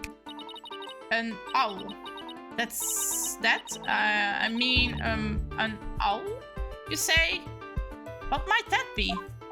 It's a kind of tool used for poking holes in the paper, wood and other materials. It's kind of like an ice pick. I have a foto here if you're interested. Dat is dat item wat ze ook mee hebben genomen met Junie. House. It's really bloody up to the handle. Please tell me it's just paint. Most likely, Fraulein. Pretty realistic, yeah? Let's pretend it's real blood for now. The defendant's prints were lifted from the murder weapon. Furthermore, tracks of the victim's blood were discovered in the art room. That's why I believe the murder actually took place. So the question now is, how did the body get from the art room to the stage? The murder took place in the third floor art room, where the body was found in the quad. It must have been quite a chore moving the body all that way. Not at all. There's a maintenance area and stores right outside the art room. And the cart using to carry balls around was found there. Oh, I think I've seen one of those before, but that's a pretty big one. A jumbo, yeah, big enough to fit a person or a body in it. The defendant dropped the body from the art room window, then moved it with the cart. That is how the high school girl could easily move a body all by herself. Like a body on wheels, easy to move. You don't say. Objection! A body dropped from the three stories up would show signs of massive blunt force trauma. Objection! That may be true, but you failed to account for the large high jump mat in the storehouse. A body drop into such a mat would show no signs of blunt force trauma. Yikes. It's almost scary how similar this whole case is to the mock trial proceedings. Okay. Quite a crafty killer. In an attempt to cast suspicion on the archery club, they moved the body to the quad where it would be an easy shot from the court, from the clubroom. Nu ik eraan denk, aangezien de killing heel veel op het schaal lijkt, misschien moeten we ook de art-klas dan nakijken op bloedsporen. I don't know. Then the killer faked the murder weapon by inserting the arrow into the stab wound. Sounds like he has only high phrases for Junie's script. Were there any further arguments from the defense? Nope, it seems like the teacher who was playing the judge was satisfied too. Time for the final then. Your verdict, if you please, Fraulein Judge. Huh? Alright, that's me. Very well. This court finds the defendant, Juniper Woods. Wait a second. Even if this is just a mock trial I don't want to declare Junie guilty. Yeah, perhaps that's not such a good idea. Let's end our mock trial here. Besides, it's about time I get back to my investigation. Thanks, you two. That little run-through of a mock trial cleared up quite a few things. Nice, we hebben wel het script gekregen. I don't think, baby, this prosecution's already got a witness sized up too. Oké, we gaan eerst even naar de mock trial hier op het script kijken. Facts about the case. A body with a protruding arrow was found in the crop. But the murder weapon was an awl. The arrow was inserted as a ruse. The actual murder scene was the art room where traces of blood were found on the floor. Oh, the body was dropped from the third floor art room to the maintenance area below. The mat was laid out to cushion the fall. The ball cart from the storehouse was then used to move the body to the stage. The archery club's room was a good view of the quad.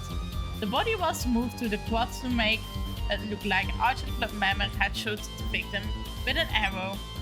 All private school festival found. Get from hardware store. Arrow. If I borrow one from the archery club, I could give it away part of the scrap plot. Wetsuit. Victor's outfit will be a wet one on the prosecutor's court. What? Dat klopt niet. Het is niet red, het is green. Het is green. But okay. Outtraining baby. The prosecutors already got the witness seized up too. That was quick. Prosecutor Blackwell's almost too good. You're sure in a helpful mood today, Prosecutor Graven? Well, like I said, I just want to catch whoever killed Prof Court. And there's no reason for me to start butting heads with you two. Anyway, I won't say goodbye, as I'm sure I will be seeing you later. Okay, see you later then. I always thought prosecutors were all a rather scary bunch. But Prosecutor Graven seems pretty nice.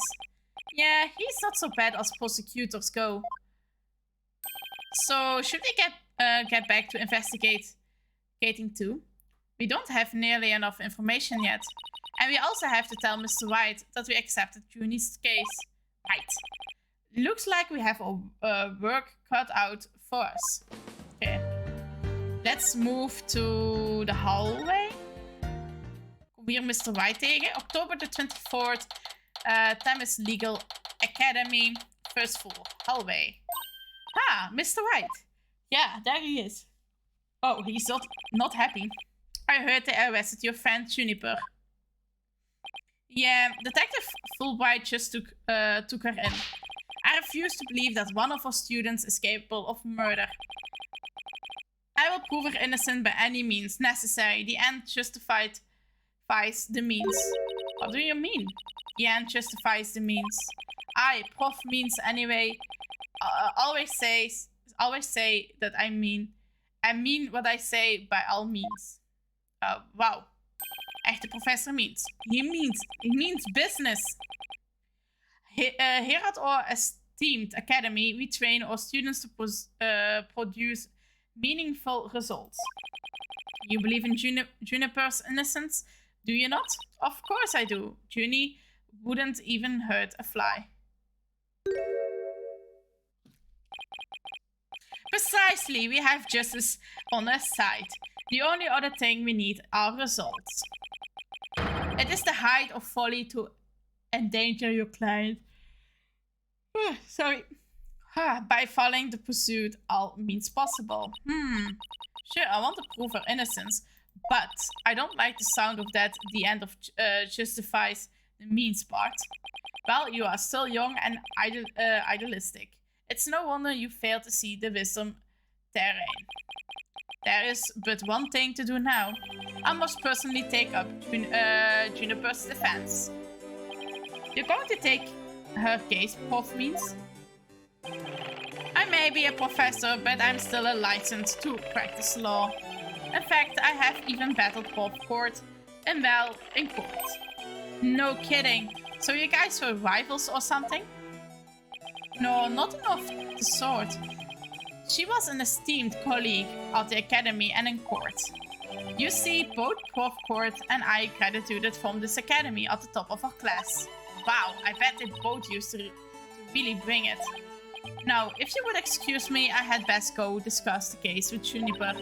Prof means, please wait. I don't want to say anything, but Apollo and I already agreed to take her case. It's true, Juniper is counting on us to prove her innocence. Really now? You too? And when were you planning to telling me? Sorry, boss. I know we should have asked first, but... Relax! Your friend was just hauled away in front of your eyes. Sometimes you just have to make snap decisions. And I think you made the right one. How wonderful. Very well, Lena Sykes. Let me ask you just one thing. As a lawyer, what is it that you treasure beyond all else? That's an easy one, Professor. Seeking justice for my clients. What a wonderful answer. Juniper must be overjoyed to have a friend such as you. As her professor, I too shall do whatever I may to help. Ah, and if you decide to take the end justifies the means strategy, come see me at once. Let's hope I never comes to that. No, if you would excuse me. Well, time is wasting. You better start investigating, and fast. But first, how about I tell you everything I know so far? Yes, please. Okay. About the murder. Have you learned anything new about the case? Actually, I went into Prosecutor Gredden, and he told me something interesting. It seems the murder took place in the art room. There's traces of a large pool of blood there, so the police believe the body was moved from there to the stage. What? Really? Just like the mock trial again. The police are searching the art room, but whether they will find anything, well what? Come to think of it. Let's do our own crime scene investigation before it gets too crowded around here. Huh? Are we even allowed to do that? It's no big deal, as long as we leave it exactly like we found it. Plus, no, never mind. No, where was I again? But there's really no need to talk about it right here, right now. I want you two to find out for yourselves. Okay, rumor about Academy. So very shocked by your conversation with Prof Means. Oh, I guess so. Actually, that was pretty shocking. The dark age of the law. I'm sure you have heard those words before. Sure, a number of times. Prosecutors filed false charges and lawyers fight back by fabricating evidence. There's a lot of that going around these days. But the question is, how is it related to the case at hand? Sorry, blijf gapen. Training students to produce results. That is the school's policy. Well, that in and of itself isn't a bad thing, right? As long as those results come by fair and honest means. Oh, but what else was it that Prof Means said? The end justifies the means.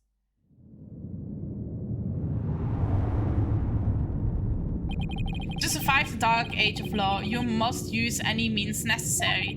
Fabrication of evidence and false charges are unavailable in the quest for results. That's what they are preaching here at Thames Legal Academy. But what will happen to a legal system if results are all that matter anymore? Haha, relax, it's just a rumor. I would take it with a grain of salt if I were you. Oh, that's a relief. He had me going there for a minute. Wait a second, what if Mr. Wright examined the victim's body for a reason? Maybe he was worried someone might actually tamper with the evidence. I think that about wraps up what I know so far. The fact is, this case closely resembles Mr. Wood's script and obviously important. Knowing that, you should probably try and identify what's the same and what's different. Okay, let's try talking to as many people as I can on campus. Oké, dus wij mogen... Tenzij je nog iets wil zeggen? Denk het niet, hè? Nee, oké. Let's go and talk with as many people as we know on campus. De lecture hall. Eens kijken of er iemand hier is. Third forward. Lecture hall.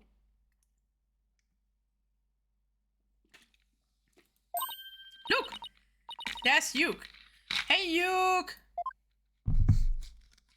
Oh, it's you two. Do you want something?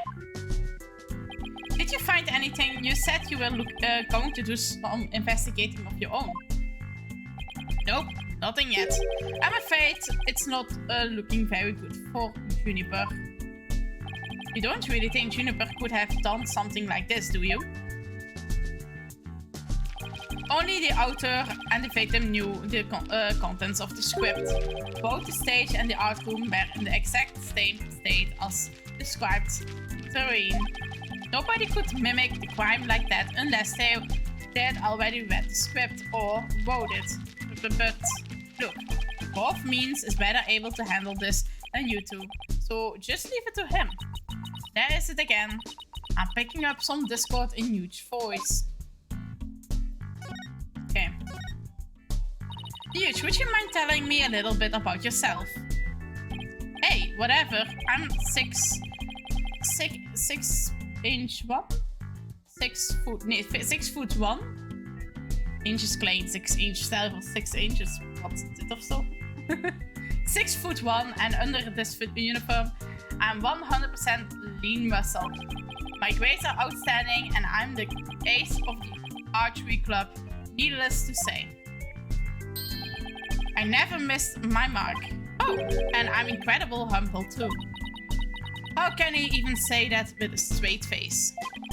Those around me call me a genius, but I play them no mind. But when it comes to tests, I always get 100%, so I suppose it's only natural for them to say I'm a genius. But as I said before, I pay them no mind. I heard you the first time. But what about the mock trial? It sounded like you were about to lose to Robin. Heh, there's a very good reason for that. You see, right before the mock trial started, I saw the body. You saw the body? Right, and I also this thought that I basically handed Robin a victory. Would you mind telling us a little more about that? Right before the mock trial, the campus was empty. Everyone was here in the lecture hall. Your attention, please. This is an announcement from the mock trial committee. The mock trial will begin shortly. All students and faculty, please proceed at once to the lecture hall. That's right. There was that announcement and then everyone came in here. The only exception were the mock trial participants. Okay, Juniper, Robin and I were in our personal dressing room next door. Wow, your own personal dressing rooms? That's totally VIP treatment. Actually, they're for student-teachers meetings. They don't even have windows. The other two waited patiently in their rooms, but that's not my style. So I headed over to the archery range on the other side of the quad. I did some meditation while I waited. That's the best way to relax. Then just before the mock trial was to start, I headed back towards the main building.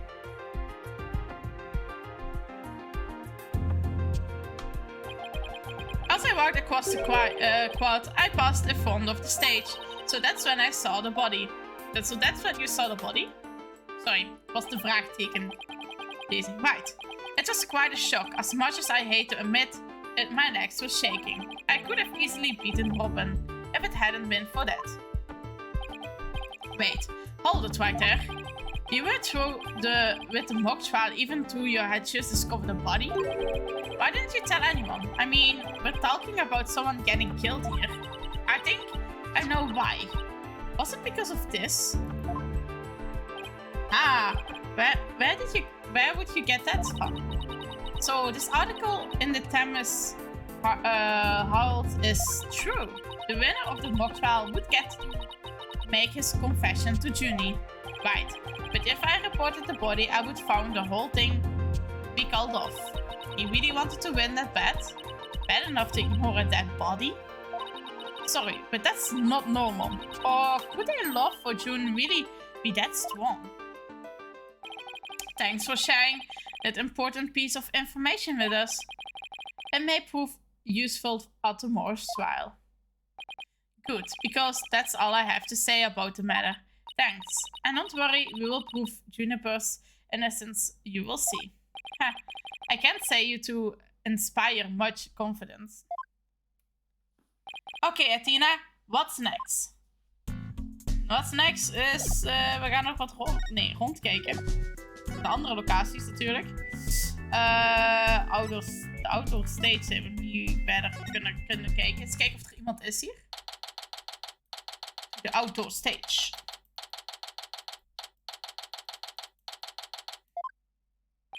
I thought the area was cordoned off. Hey, the police are discussing something over there. Oh, I know. I will just quietly sneak over for a listen. Here goes. Ah, Athena, watch where you're...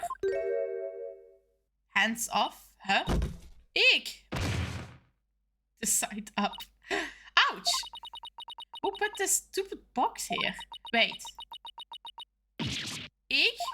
Pull out this box, there's... What now? There's someone or... something inside. Don't let me... let it be a... snake!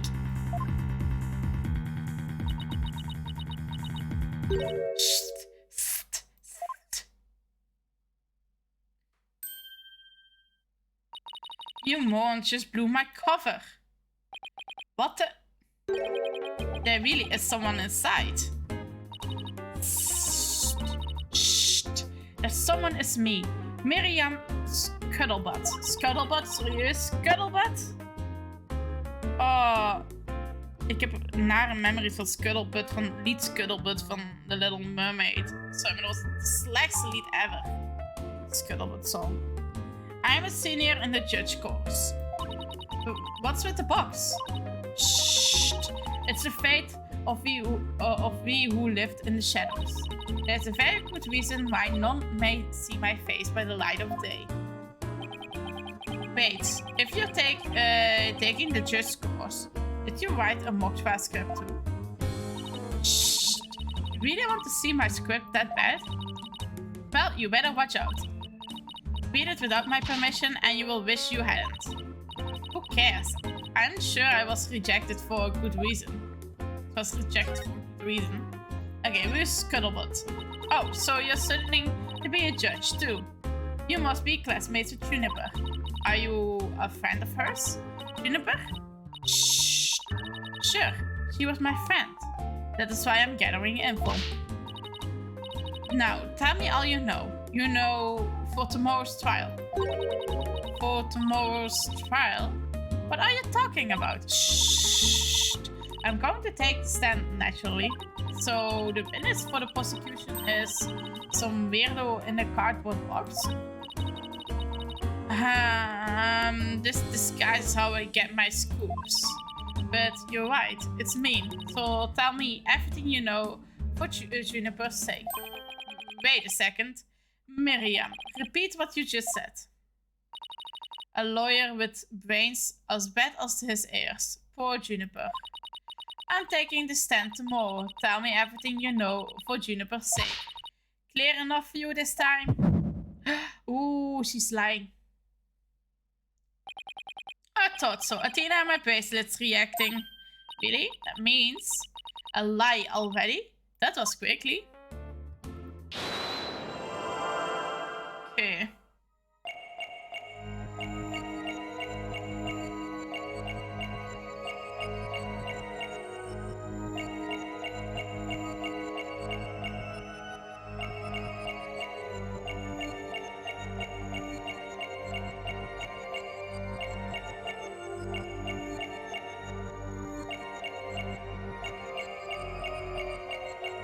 Found it. Gotcha! Found it. That's strange. You suddenly tightened your grip when you said for Juniper's sake. It's like you subconsciously tense us up because you're lying. What? What you're talking about? When did I ever lie? Okay then, let me ask you this. Easy with the box. Why were you selected as a witness? Shh, that's an easy one. I'm the editor-in-chief of the Thames Herald. I know everything there is to know around campus, even the darkest of secrets. Editor-in-chief, huh? Pretty impressive. Shh, yeah. Well, it's a lonely one-woman operation. I do it all myself, for recording, to editing, to publishing. Still impressed? I'm a perfect storm of journalism because I bring it all to the table. Shh. And this is the evidence here. Oh. Thanks. An extra edition of the Thames Herald published to coincide with the mock trial. Een extra edition, oké. Die wil ik wel even lezen. Thanks, Miriam. I have revealed who you truly are.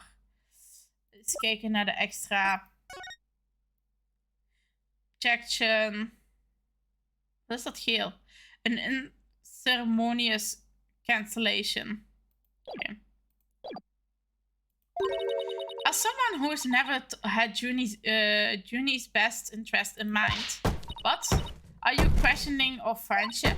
Look, you may want answers, but no can do, because that's you're saying conflicts with this piece of evidence. No can do, because what you're saying conflicts with this piece of evidence. Oh, wat was die andere journal? Hier. Take that! That's the time, Miss Harold, the paper I published. What about it? Are you really that dense? This article is full of malicious lies about Junie. It's definitely not something a true friend of hers would write. Yikes. You got it all wrong. Another staff member wrote that one. Don't think so, ma'am. You ever said it yourself. You just a moment ago. It's a one-woman operation. Oh, that you forgot already. If you just give me the info you have, stupid clown. Juniper's just using you. Wait, what? She's lying again. No. It was out of the lie. Now I want the truth, Miriam. You hide it in your box in order to collect gossip for your sleazy paper. Isn't that right? You're not really friends with Juniper, are you? Shh. No, duh. She's the target of my scoops. And my readers demand dirty. Extra. The dirty little secrets of the squeaky clean student council president. Dirty little secret? Alright, what are you planning to say in court, huh? I'm a witness to her part in the crime. I'm going to tell it all in a shocking expose. The end justifies the means. That's my brand of tell-all journalism. The end justifies the means. Wait a second. In this dark age of law, many of us embrace prof means methods, even future judges. I've seen even adopted an end justifies the means brand of journalism, which includes tape records secretly hidden all over our campus, secretly recording every last word without anyone being any the wiser. Does she realize that's totally illegal? And one of them was at the scene of the crime, the art room. You put a tape recorder in the art room? What did it record? Ja, dat wil ik ook wel weten. Shh. You wanna know? You really wanna know? Yes, please. That's so nice of you to... Shh. Like I would really tell you now, the big scoop comes out in court tomorrow. You're so mean, Miriam. According to my evidence, a fatal fissure had opened between the three of them. Who? Junie, Hugh, and Robin? And what do you mean by fatal fissure? Okay. Juniper, Hugh, and Robin used to be the best of friends. Used to be? They still seem to get along fine to me. I did sense some discord though. Shh. You don't know anything. Prof Means has his followers, and Prof Court has hers. Their influence is inescapable. Are you implying that one of them adheres to that extreme idea you and your Prof Means have? But why would anyone follow that philosophy? How could you possibly understand? You're new around here. Miriam, wouldn't you feel better if you came out of the dark and into the light? Shh, I can see fine in here. You will be the one seeing the light in court tomorrow. They will realize how guilty Juniper Boots really is. We're going to have cross-examine her tomorrow, but I don't know where to start. Well, let's at least take care of whoever we can today. You're right. Let's see what else we can find out. Okay. Move. The maintenance area.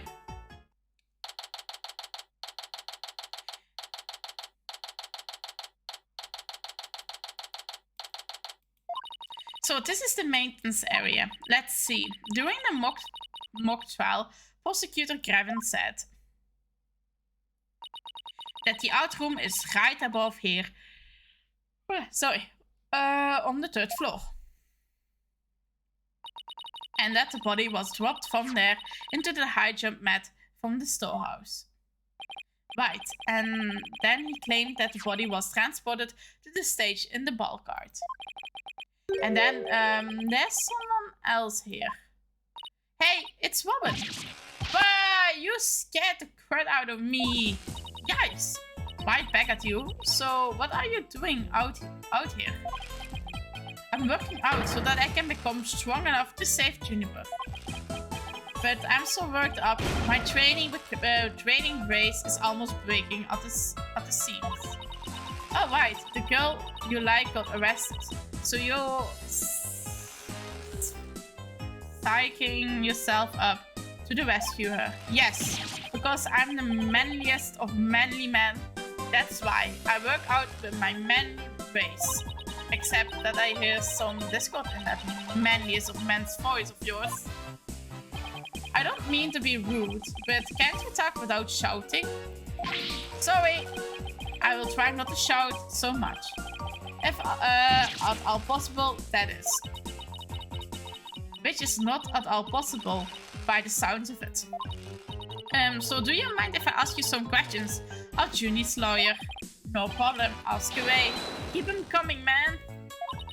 Ouch, my ears arch already. Ik weet zijn secret al. Die herinner ik me nog, zijn secret. De moordenaar weet niet meer, maar zijn secret weet ik wel nog. Robin, could you tell me a little more about yourself? You want to know about me? I'm a second-rate member. I'm a second-rate member of the Fine Arts Club. The Fine Arts Club? Looks like broken pottery or plaster. Maybe it is the source of that noise we heard. There were supposedly 2 statues on the stage. I seem to recall hearing that a quote from the Fine Art Club had made them. 2 big banners and a pair of wicked statues to this. This is just an illustration, but it's not half bad. Wicked statues. Wait, are those supposed to be you and Mr. Wright? Bingo, Fraulein. And they were so big and magnificent too. What a terrible waste. Say, did you create those stage statues by any chance? You bet I did. Both of them. Put my blood, sweat and tears into those things, man. It must have been terrible seeing them all smashed up like that. Nah, I couldn't face Prof Court if I let something like that get me down. What do you mean? Prof Court was the Fine Arts Club advisor. She was all about truth and beauty, man. She always said the only good result is the truth. That and only lawyers who seek truth to legitimate means produced worldwide results. Yes, I'm totally on your guy's side. She must have been an incredible woman. Jeez, and you call me loud when I practice my Courts of Steel. Oh man, why would I love to take... why would I love... Wauw, ik begin echt laat te worden, volgens mij precies. Of ik had koffie nodig, maar ik ga geen koffie drinken, want dan ga ik niet kunnen slapen vannacht. Why would I have to take prosecutor's course? I mean, how am I supposed to save Juniper if I'm studying to be a prosecutor? I'm worried. I will clear don't worry, I will clear Junie's name. You will see. 3 of us had the dream. We swore we would make it happen together. Prosecutor, lawyer, and judge. 3 of us would hold fair and honest trials. The dark age of the law? Ha! We were gonna put a nail in the coffin, man. Wow, you guys swore to do that? But no, that stupid school rule had to ruin it. School rule? Which one? Anyone with a prior conviction, no matter how minor the offense, they won't be allowed to graduate from this stupid holier than thou school. Oh wow, a tough legal academy with even tougher rules. Junie will never become a judge unless I can prove her innocence. And if I fail, the 3 of them will never realize their dream. It's like someone puts pressure on my pressure. Well, I think I've talked to everyone who is somehow linked to the case. Okay, maybe it's about time we wrapped up our investigation. Oh, wait, we haven't met with Junie yet. Yeah, you're right. En we hebben ook niet de art class bekeken. Let's head over to the detention center. Maar daar mag ik nog niet naartoe. Oh, detention center, oké. Detention.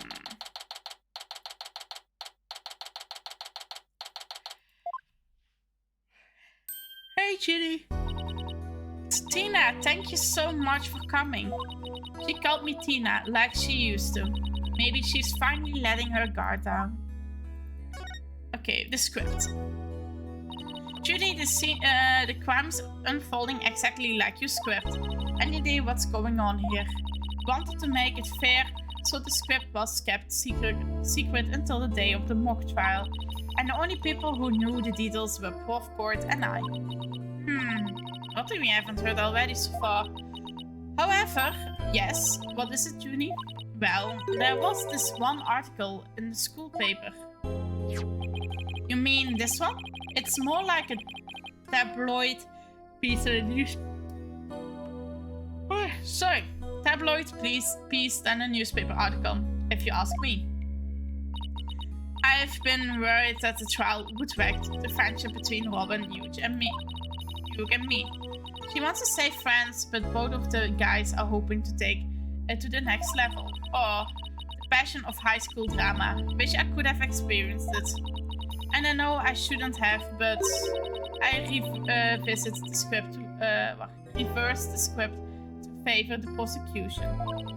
But Prof Court noticed it immediately and changed it back.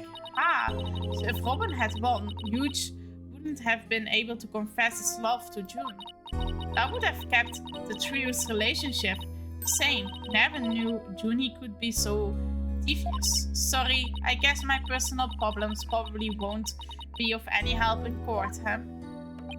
You never know. Help often comes from the most unexpected places. Thanks, Juniper. Oh. I was wondering about the owl you had on you when you were arrested. Detective Fulbright, we found this in the suspect's pocket. Why is there's blood on this? That's evidence we made for the mock trial. A mock trial? Never heard of such a thing, but it sounds fishy to me. Really fishy. It was the murder weapon from the mock trial. Prof Court and I were prepping it in the art room until the day before the trial. I didn't even realize I still had it on me until I was arrested. Then we've nothing to worry about. There shouldn't be any way to link it to the crime. Still, that blood red color on the owl bothers me. Wasn't that just paint or something? I mean, it was looking at it from pretty far away, but it probably was just paint, but that's what bothers me. It wasn't on the cull when we were prepping it yesterday. It wasn't? Then how did it get there? Just it is blood. Well, before the mock trial began, I showed Tina and Mr. Wright to the waiting room. Then I went back to the dressing room to get the trial props we were going to use. That's when I found the art room key and the owl, with what looked like blood on it. A key and the owl. Professor Court normally has the art room key since she's the Fine Arts Club's advisor. And since that key was there in the dressing room, I thought she was the one who had painted the owl to look like it had blood on it. After all, she always insisted that the props should be realistic. So the owl suddenly shows up on the day of the trial with that looks like blood on it. I have a really bad feeling about this. Me too. Ik denk dat het effectief niet gaat zijn. Me too, but let's not jump the gun on this. You and Professor Court were busy preparing for a mock trial together yesterday, right? Was that the last time you saw her? Yes. I left school at around 6 p.m. Did you notice anything different about her? No, I didn't notice anything out of the ordinary. She looked and acted the same as always. I would have never guessed she ended up like this. It looks like we're about out of time. Thanks you. It looks like we're about out of time. Thank you for coming to see me. We will do everything we can to prove your innocence tomorrow. I know. And I believe in you, Tina. Well, I should go now. Bye. Is she gonna be alright? She's like a shadow of the girl we met back at the academy. The junior I knew was always like that. A little weak and sickly. But the fact that she's lifted her facade shows that she trusts us. Even still. What is it? Well, her junior and her two friends were talking about their friendship. I sensed some discord in their hearts. Seriously? Yeah, but it was really faint. I might have been mistaken. There's no reason to doubt her friendship. And is there? Is there? Don't worry, everything will be fine. You and Juniper are friends, right? You know what friends I mentioned to you earlier? Well, get this. Whenever something's troubling one of us, the other can just feel it. That's real friendship. I suppose you're right. Might as well forget about that and concentrate on the trial. Yep, tomorrow is the big day. Let's sort out what we know so far. Okay. The victim, Prof. Constance Court, was murdered in the art room on the 3rd floor. Then her body was moved to the outdoor stage in the quad. Also, the location where we found the body was just as the mock trial script described. I wish those were the only similarities there shared. What do you mean? What I mean is the script and his case are exactly the same in most every respect. So it follows that the actual trial may very well unfold just like the mock trial did. Oh no. The mock trial ended right before the prosecution was about to win. Well, that's not gonna happen this time. Junie will be declared not guilty. Of course, I intend to get a result on the honest way. We can do this. We will be fine after all. I have Apollo and he is the king of being fine. To be continued. Yes. Eens kijken. We gaan sowieso door tot 11 uur. Dus we kunnen nog even een half uurtje doordoen. Of ja, tegen 11 uur. Kijken wanneer een mooi moment is dan te saven. Discord Court Defendant Lobby. Nummer 3. My butterflies have butterflies in their stomach. So, what's it like to have your very own case for the first time? My heart hasn't raced this fast since I ran that full marathon last year. Nice, je hebt een marathon gelopen. If it keeps up, you might get a lawyer's high. You know, like a runner's high. Relax, everyone's nervous their first time. So, my fears went unfolded. After all, today's prosecutor is so terrible brutal and willing to use any means necessary to win a conviction. There's that to end justifies means concept again. Now, but it has come to this. We have no choice but to fight fire with fire. The end justifies the means. I wish he stopped saying that. That's your method, Professor. I'm going to defend Juniper in my own way. But Mr. Sykes, just yesterday you told me, as a lawyer, what is that what you treasure beyond all else? That is an easy one, Professor. Seeking justice for my clients. But if this trial proceeds in the same manner and ends in the same way as the mock trial, would you not lose everything you have worked so hard to gain? Well, I will just have to make sure that doesn't happen then, won't it? Won't I? My. But aren't you a stubborn one? Well, I suppose you will have to learn of your own in a factory the hard way. Forgive me, Prof. Means, but you will just leave it at that. Oh dear, please forgive me. It's just I wish to protect Juniper by any means I can. I do too, but... Now, if you would excuse me... Thanks to him, I'm feeling even more pressure than before. Don't let it get to you, Athena. And don't forget to keep smiling. I will be fine, and I haven't forgot what Mr. Wright said. The worst of times are when lawyers have to force their biggest smiles. Yep, that's the same motto. The trial is about to begin. I will show you the courtroom if you please. Okay, thanks, Bailiff. Apollo, I'm counting on you to support Athena this time. Okay, Mr. Wright, leave it to me. That's right, I have Apollo to back me up. Junie's fate rests in my hands. I won't rest until she walks free. Let's go. October the 25th, 10 a.m. District Courtroom number 4. Court is a session, all rise. Court is now in session for the trial of Juniper Woods. Athena sighs that the defendant team leader is ready, Your Honor. That didn't sound very confident. You sure you're okay? I will be fine. Your baldness. I know. As usual, you want me to deliver the opening statement. This case is crystal clear. I see no need to explain it any further. Now, summon the witness. Is there something the matter? Please do share your boldness. Whatever gave you that ID? Bailiff, please call a witness. And now we don't even get an opening statement. Okay. Detective Fulbright. He and Prosecutor Blackwell have become quite a team.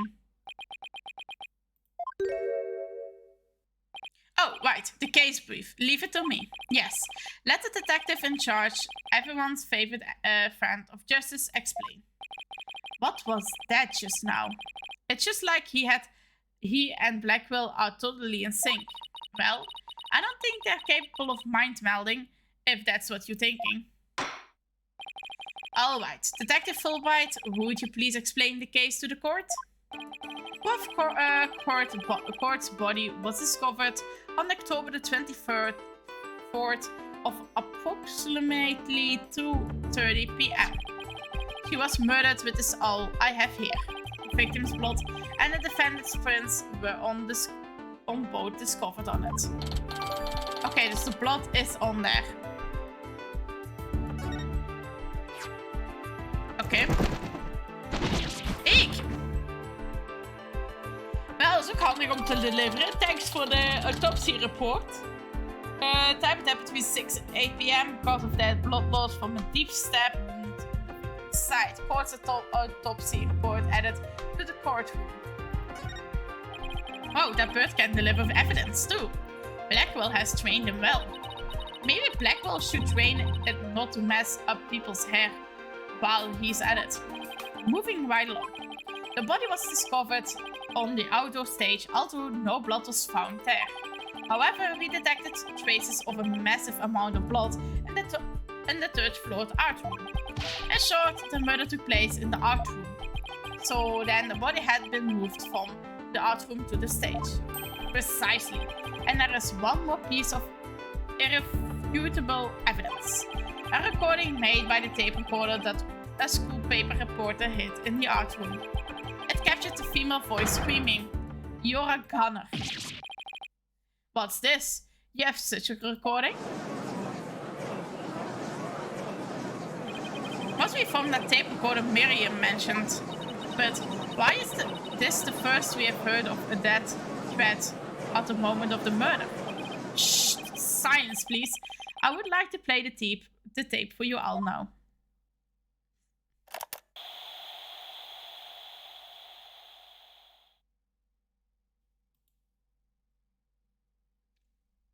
You're a gunner. It's quite hard to hear, but the voice does sound female. Okay. Noise and low volume of the voice have made voice print analyst all but impossible. Then, you haven't identified the voice as belonged to the defendant? Not so far. After all, voice print analyst isn't everything. The victim was killed at night, then discovered in the afternoon the next day. The question is, when was the body moved? Oh, I know. It could be moved in the middle of the night when no one was around. Sorry, but no. The campus was full of students that morning. However, no one reported seeing a body. That means a body was moved sometimes before the mock trial when all the students and faculty were gathered in the lecture hall and the rest of the campus was empty. It was during this time Hugh O'Connor, one of the mock trial participants, found the body. So the prosecution heard about Hugh seeing the body. Wait a moment. If all of the students and the faculty were gathered in the lecture hall, then there wouldn't have been anyone who could have moved the body. Ahaha, have no fear, for there is always an explanation. An explanation? Exception? Sorry, an exception. Explanation zeg ik. Exception. Mijn fout. Mijn excuses. The three mock trial participants were standing by individual dressing rooms. They were the only ones who had free access to the deserted campus before the mock trial. What? Then what that would mean? What would that mean? Those three students were the only ones who could have moved the body, and just as we trust.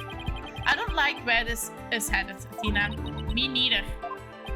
And by those three, I mean Hugh O'Connor, Robin Newman, and Juniper Woods. I knew it. Please, Detective Fulbright, don't say what I think you're about to say. And just as we trust, I take it everyone understands now.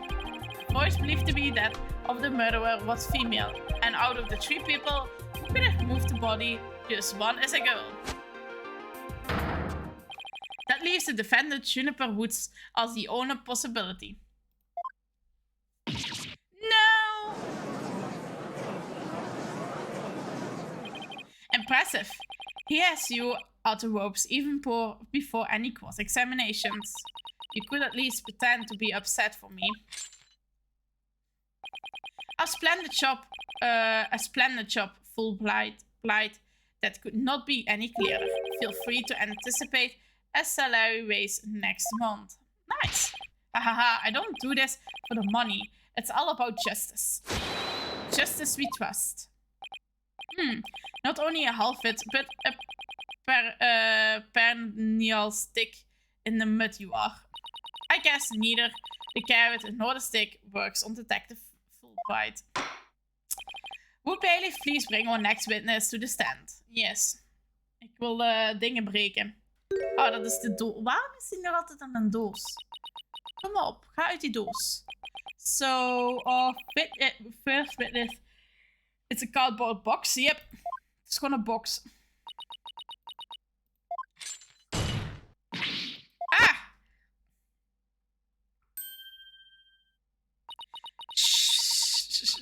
Stealth mode deactivated. Oh my, the box has hands. Smile, Your Honor. Ga die ass een beetje negeren. What, the tickets? I have just had my picture taken. Miriam Scuttlebutt, senior at the Legal Academy. I'm reported on the judge course. Juniper's been a bad girl. I will tell you all about her crimes. Might I ask whether you could come out of that box. How will I get any more scoops if I blow my cover? So the answer is no. After all, covert action is an undercover reporter's bread and butter. The testimony from a faceless witness is highly irregular. A former ninja I met in the cling said that exposing those who worked in the shadows is to pass the death sentence upon them. Oh my, I had never thought of it that way. Very well. If it would spare a life, I will make a special exception this time. A former ninja in prison. Holy Shinto. How can the judge believe this load of quark? Now, your testimony, please. Oh, but take care not to reveal your face. Okay, her testimony. Let's go. Okay. The murder happened exactly like Juniper's mock trial script. Until the mock trial began, only Professor Court and Juniper knew the script's content. But Professor Court suddenly decided not to use the script sparked Juniper's murderous rage. Juniper has to be the killer. She has a motive and the murder is just like her script. Murder is just like her script. What? Could such a thing be true? Compare her script with the murder case and the crime scene photos. Then you will see. This is so simple. Even an ape posing as an decrepit old judge could understand. Only the victim and the defendant were privy to the script. Ergo, the defendant is the killer. Furthermore, in the art room where the crime supposedly occurred, the witness script, along with the envelope on which use was written, were found. This proves that the accused script had been rejected the day before the mock trial. She presented the victim to use the script, an argument ensued, and then the fatal stabbing. Oh, this made perfect sense. What now? Prosecutor Blackwell has all the ducks lined up in a row. He's really on a roll now. That's like a pit bull once it sinks its teeth into you. How dare she? My script had it all. A bump rap, phony evidence, grudgy and betrayals. I trust the defense is ready to cross-examine the witness. No problem. I mean, yes, I am ready, I think. Time to find a hole in her testimony. And unbox the truth. I've seen it done over and over. I know I can do this. Oké. Aan de ene kant heb ik zoiets bij de eerste al gewoon te zeggen dat het exact is. Want het is niet exact. Er zijn verschillen. The murder happened exactly like Jupiter mock trial script. Press. Ik ga gewoon eerst pressen en dan zien we wel. There must be places where the script and the case diverged. Don't sweat the details. That kind of stress will give you wrinkles. I'm not worried. My skin is as fair as silk. Indeed, you are quite fair. Fairly desperate. Objection! What did you just say? Hahaha, Blackwell really turned that one around on you. Whose side are you on? Hurry up and think of a clever comeback. Wow, easy there, Athena. Now, you listen to me. The two cases do indeed have their differences. For one, the stage didn't yet been rejected in the mock trial script. And in the actual case, there were signs indicating the victim's wrist had been bounced. But such differences pale in comparison to the host of similarities. In any event, replicating the crime without knowledge of the script is an impossibility. Looks like I won't be passing this off as a coincidence. What a totally burn. Try again. Why don't you pound the woods? Up until the mock trial began, only Prof. Court and Juniper knew the script's content. Somebody could have stolen a peek beforehand. I don't think so. I mean, I tried any number of times. Shame on you, Miriam. But that crafty she-devil Juniper has eyes in the back of her head. What chance does your average person have if an undercover reporter like me failed? Interesting point. Still, Miss Scuttlebutt, won't you get in trouble later for admitting to such underhanded tactics? Why, I plead entrapment. Ze heeft ook eigenlijk daar binnen in een anger management, denk ik, in die box. How is your blurting out of your own crime entrapment? But you haven't scooped me yet. They were all set to use Juniper's script. But Professor Court's sudden decision not to use the scripts sparked Juniper's murderous rage. Hold it! How do you know that Professor Court wasn't going to use her script? There is an art room where the heinous crime took place, and an envelope marked used, and Miriam Scuttlebutt's script were found. Eventually, the script that was going to be used belongs to the girl in the box over there. It's only natural that my script would be accepted and hers rejected. I introduced all sorts of brand new concepts, including bribery and fake evidence. It was a cutting-edge script portraying a courtroom battle in the dark age of the law. I can't help but feel Prof. Court went out of her way not to use it. But Juniper, she used some devious underhanded tactics to get her script chosen. That's why her script and not my masterpiece was used in the mock trial. How is that for an explanation? Juniper has to be the killer. She has the motive, and the murder. It is just like her script. Press. Hold it!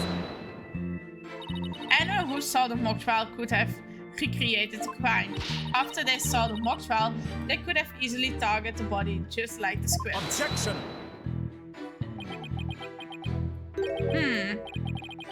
Where is this trial which pits Hawk against?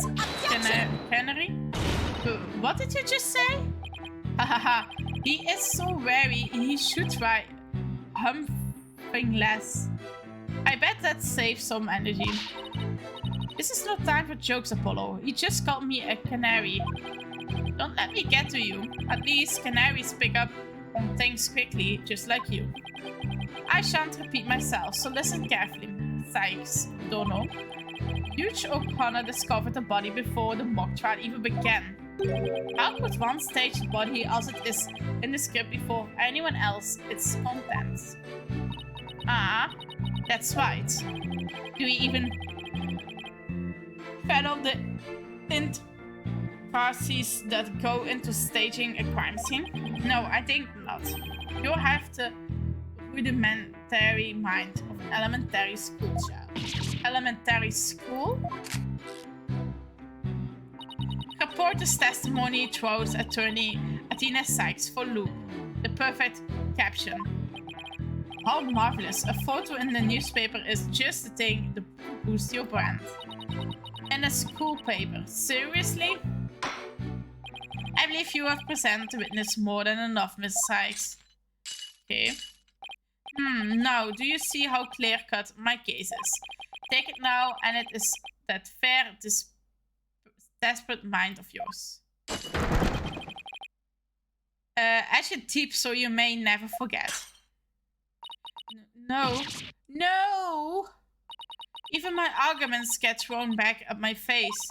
It wasn't supposed to be like this. What am I going to do?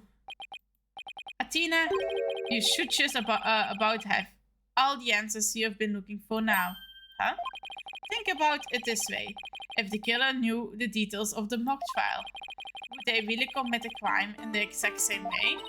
I don't follow. Try to place yourself in the killer's shoes. I bet you will discover an inconsistency if you do. Ah, I get it. Thanks, Apollo. Miss Scuttlebutt, just so we're clear, you're claiming that the killer intentionally made the crime scene look just as it was in the script. And that is beyond the shadow of the doubt not a coincidence, is that correct? No, duh. After all, it's just more evidence of Juniper's evil. She devil ways. Objection!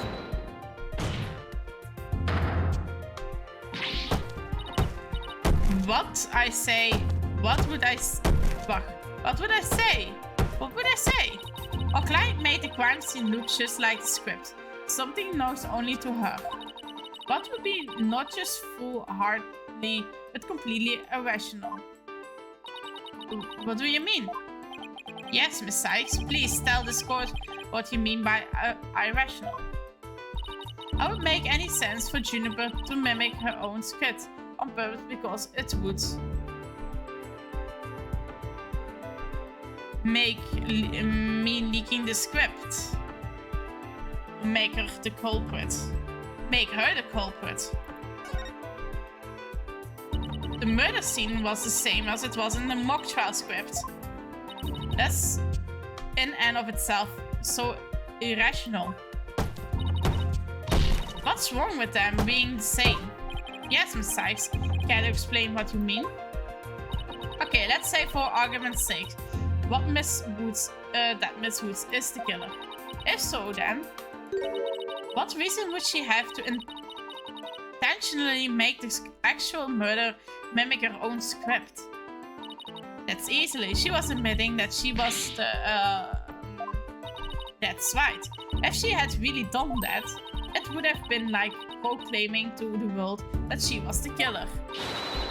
So, what we actually have here is evidence of someone trying to frame our client. Oeh, ze heeft wat stuff in dat ding. The body was found the day of the mock trial. The day the details were revealed. So it would be completely inconceivable for the murder to go exactly like the script. Don't let it go to your head just yet. Objection! I would seem just as though no comrade in arms has finally draw her sword.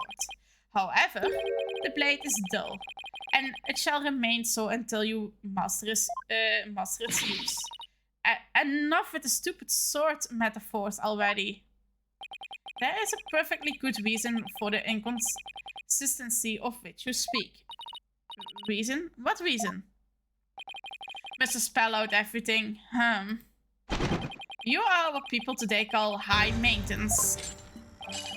The accused had intent to stop the mock trial, and in that event, nearly a soul would have been the wiser to the similarities of the case at school. Objection! No, the mock trial was only stopped after the body was accidentally discovered. Objection!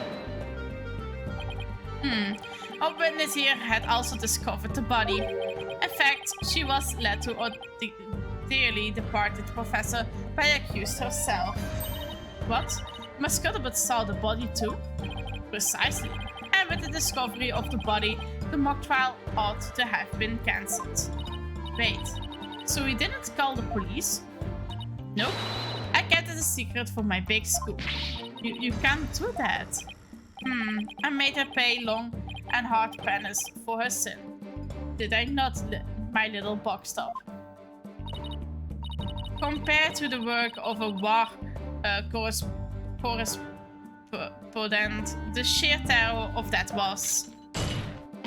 Ah!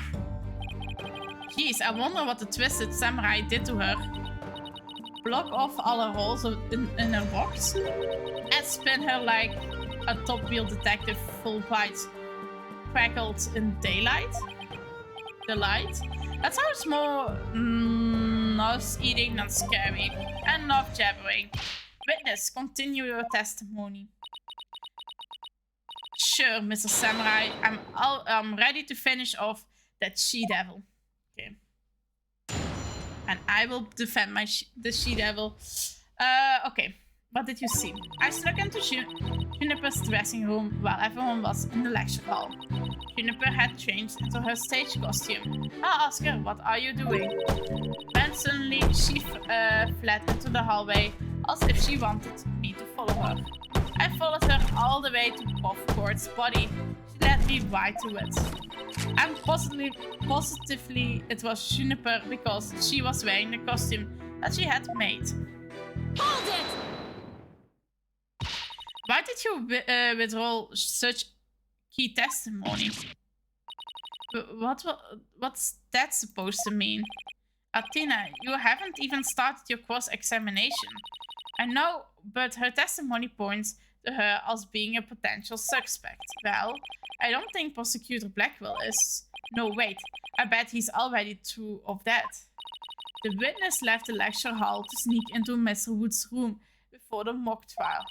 That means she, too, could have moved the victim's body. The prosecution's claim no longer has any ground to stand on. Help! No need to ruffle your own feathers so. When you squeak like a little brat, it agitates Taka. Do you want him to peck your eyes out? No thanks. You listen here. The witness has a perfectly good alibi. Oh yeah, I do. I want the estimate time of that. I was at undercover report class. It's right near my home. Undercover reporter class? The proverbial rug has been pulled from under you. The witness could not be the killer. The defense must look before leaping, or at least make sure the rug's secured on the floor. I tried to warn you. Oh. Well, there ends the cross-examination. Let's allow the witness to step down. Nope. Huh? No, wait a minute. The defense has no right to cross-examine the witness after that little spectacle. Whatever a man is sowing this he will also reap. Why can't he say you reap what you sow? Very well, if the cross-examination is over, I suppose the witness may go home. She has spent some time in her lovely box and recover from today's stressful events. Don't you worry about me, Your Honor. There's no rest for the bigot, or journalist either. My third eye's always eyeing a scoop. She's always eyeing a scoop. Well, back to the treasures. Bye. Hold it! Ooh, go Justice. Not so fast, Mrs. Scuttlebutt. Apollo? There's just one thing I would like to ask. Did you take a picture of the victim's body? And if not, why not? Well, that's... No, I did not take one.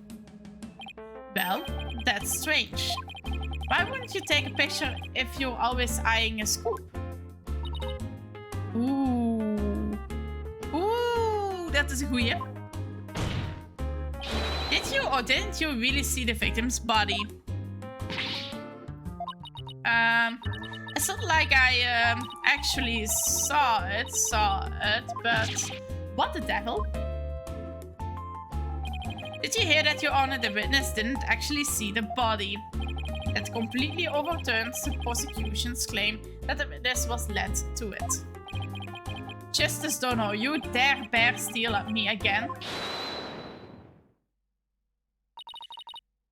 Nice try, boy wonder. So what if I didn't see the body? The fact remains that Juniper led me there. Feast your eye on this. What exactly am I looking at here? It's a crucial moment forever frozen in time by my third eye. A photo clearly showing Juniper. Wel, dat klopt al sowieso niet, want die cape is niet zoals deze cape. Deze cape heeft sterren. Zie? Constellation glowing through fabric. Waar is die fabric? Nergens.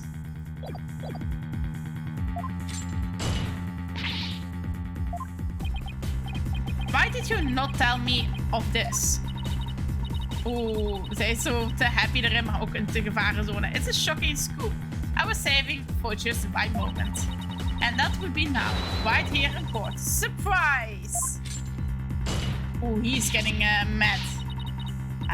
What do I do? What do I do? All journalists keep their scoops secret until the right moment. She's pretty brave hiding it from Blackwell like that. Yep. Or pretty stupid, I think the second. Well, this is an unexpected turn. Athena, about this picture. See how it only shows the back of the subject? Ah, so then... Right. Who knows whether this photo shows Juniper in the first place? Objection! A completely irrelevant point. What is relevant here is there was someone who did try to lead the witness to the body. Take a gander at this. The route by which the accused escaped. The witness pursued the accused away after she fled the dressing room.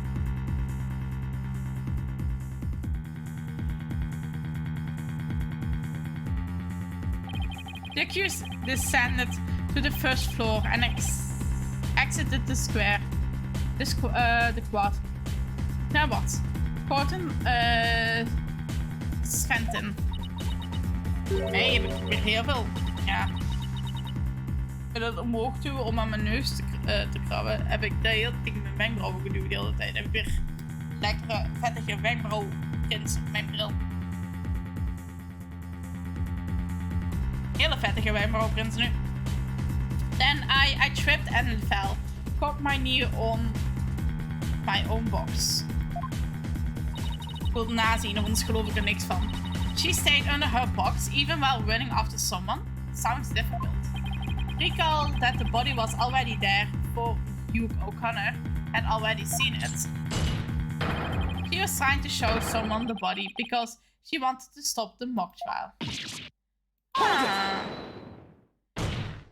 But if the facts have changed, that's all the more reason to cross-examine the witness. The defense has a point here. There. Farewell, you may proceed with your cross-examination. It seems Justice Donnell has saved your pretty little hide, Missy. For now, at least. Phew, guess I pulled that off somehow. Thanks, Apollo. You're a lifesaver. Yep, a lifesaver and a trial saver. Because, hey, he saved the trial. Even kijken op mijn gsm, dan krijg ik weer niet allemaal meldingen.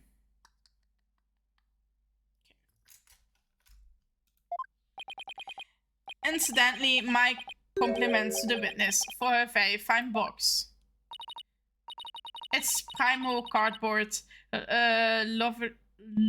lovingly selected from among many.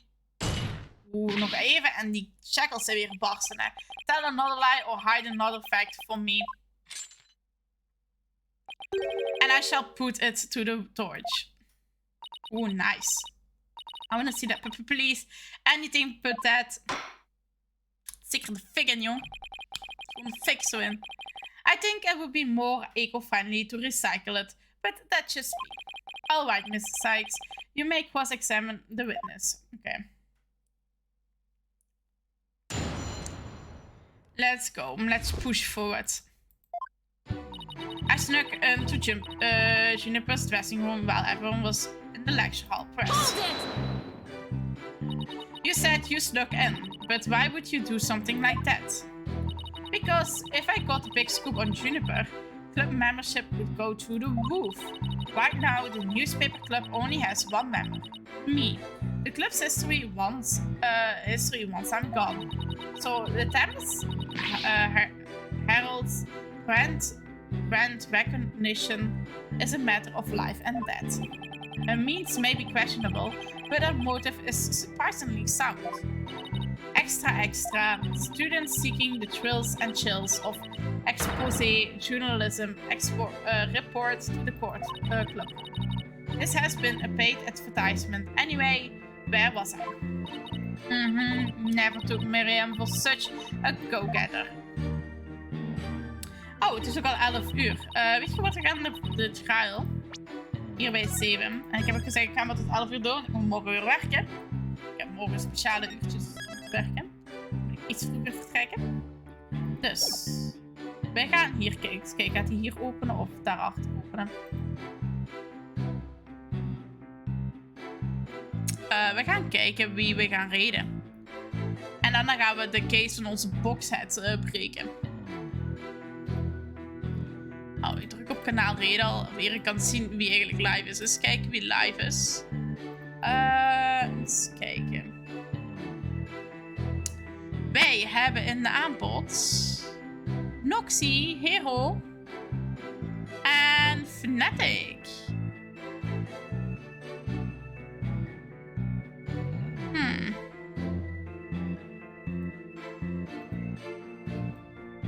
Wat is dit? Wat is Noxie aan het spelen? Noxie is Games plus Demons aan het spelen.